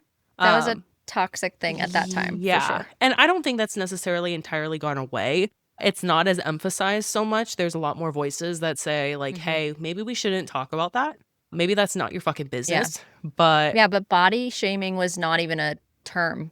No. Nobody even used that. No, it was just kind of normal to like make comments like that. And it's like, you know, I'm pretty tall for a girl. I'm 5'11", and I've been this height since I was 10 years old. I was in 5th grade, towering over my teachers.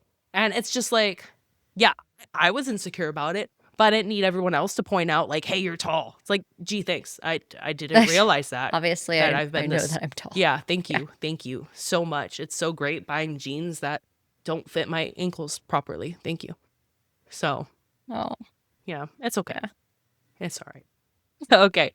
My question to you is, so back in the 2000s when we had our cell phones, right? Because ringtones were so expensive, we'd have to record our ringtones, right? What was your ringtone on your phone? Oh, God. Well, I'm older than you, so I bought my ringtones. Did you? But I didn't really have the money to be buying them. But yes. Yeah, I bought them. Oh my God. And I had ringtones for like different people. Okay. So that I would know like who was calling. And I would rotate them.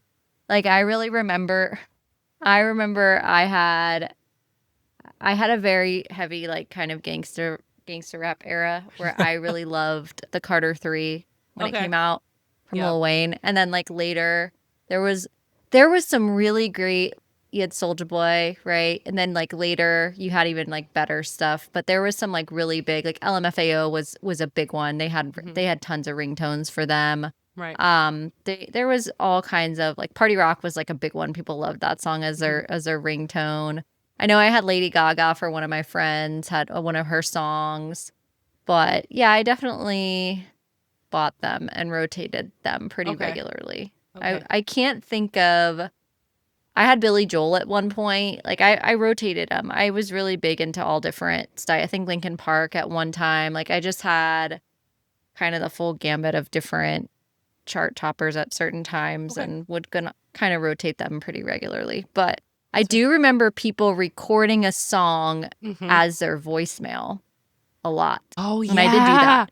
Where you would like record the song instead of talking, and you would just like have a song and you just like record it. You like hit record really fast on your phone, like to record your voicemail. I remember that. So that was definitely a thing.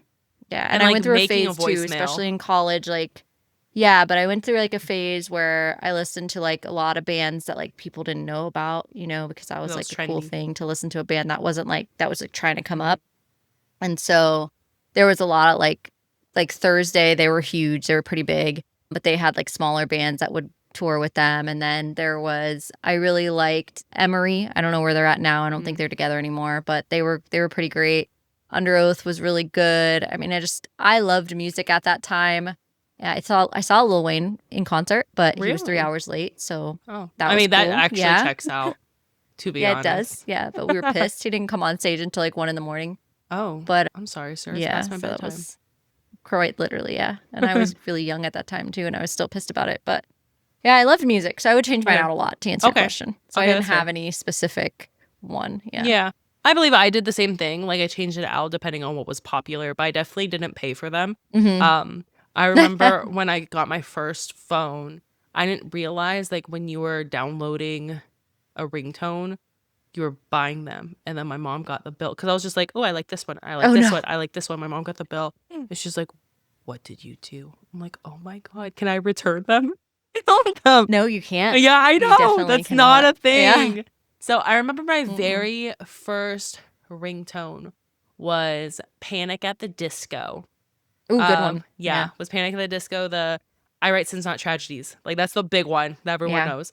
And then I also remember I think I had like, the Killers at one time. yeah, Mr. Brightside. Mhm. Yep, definitely had Mr. Brightside. Yeah.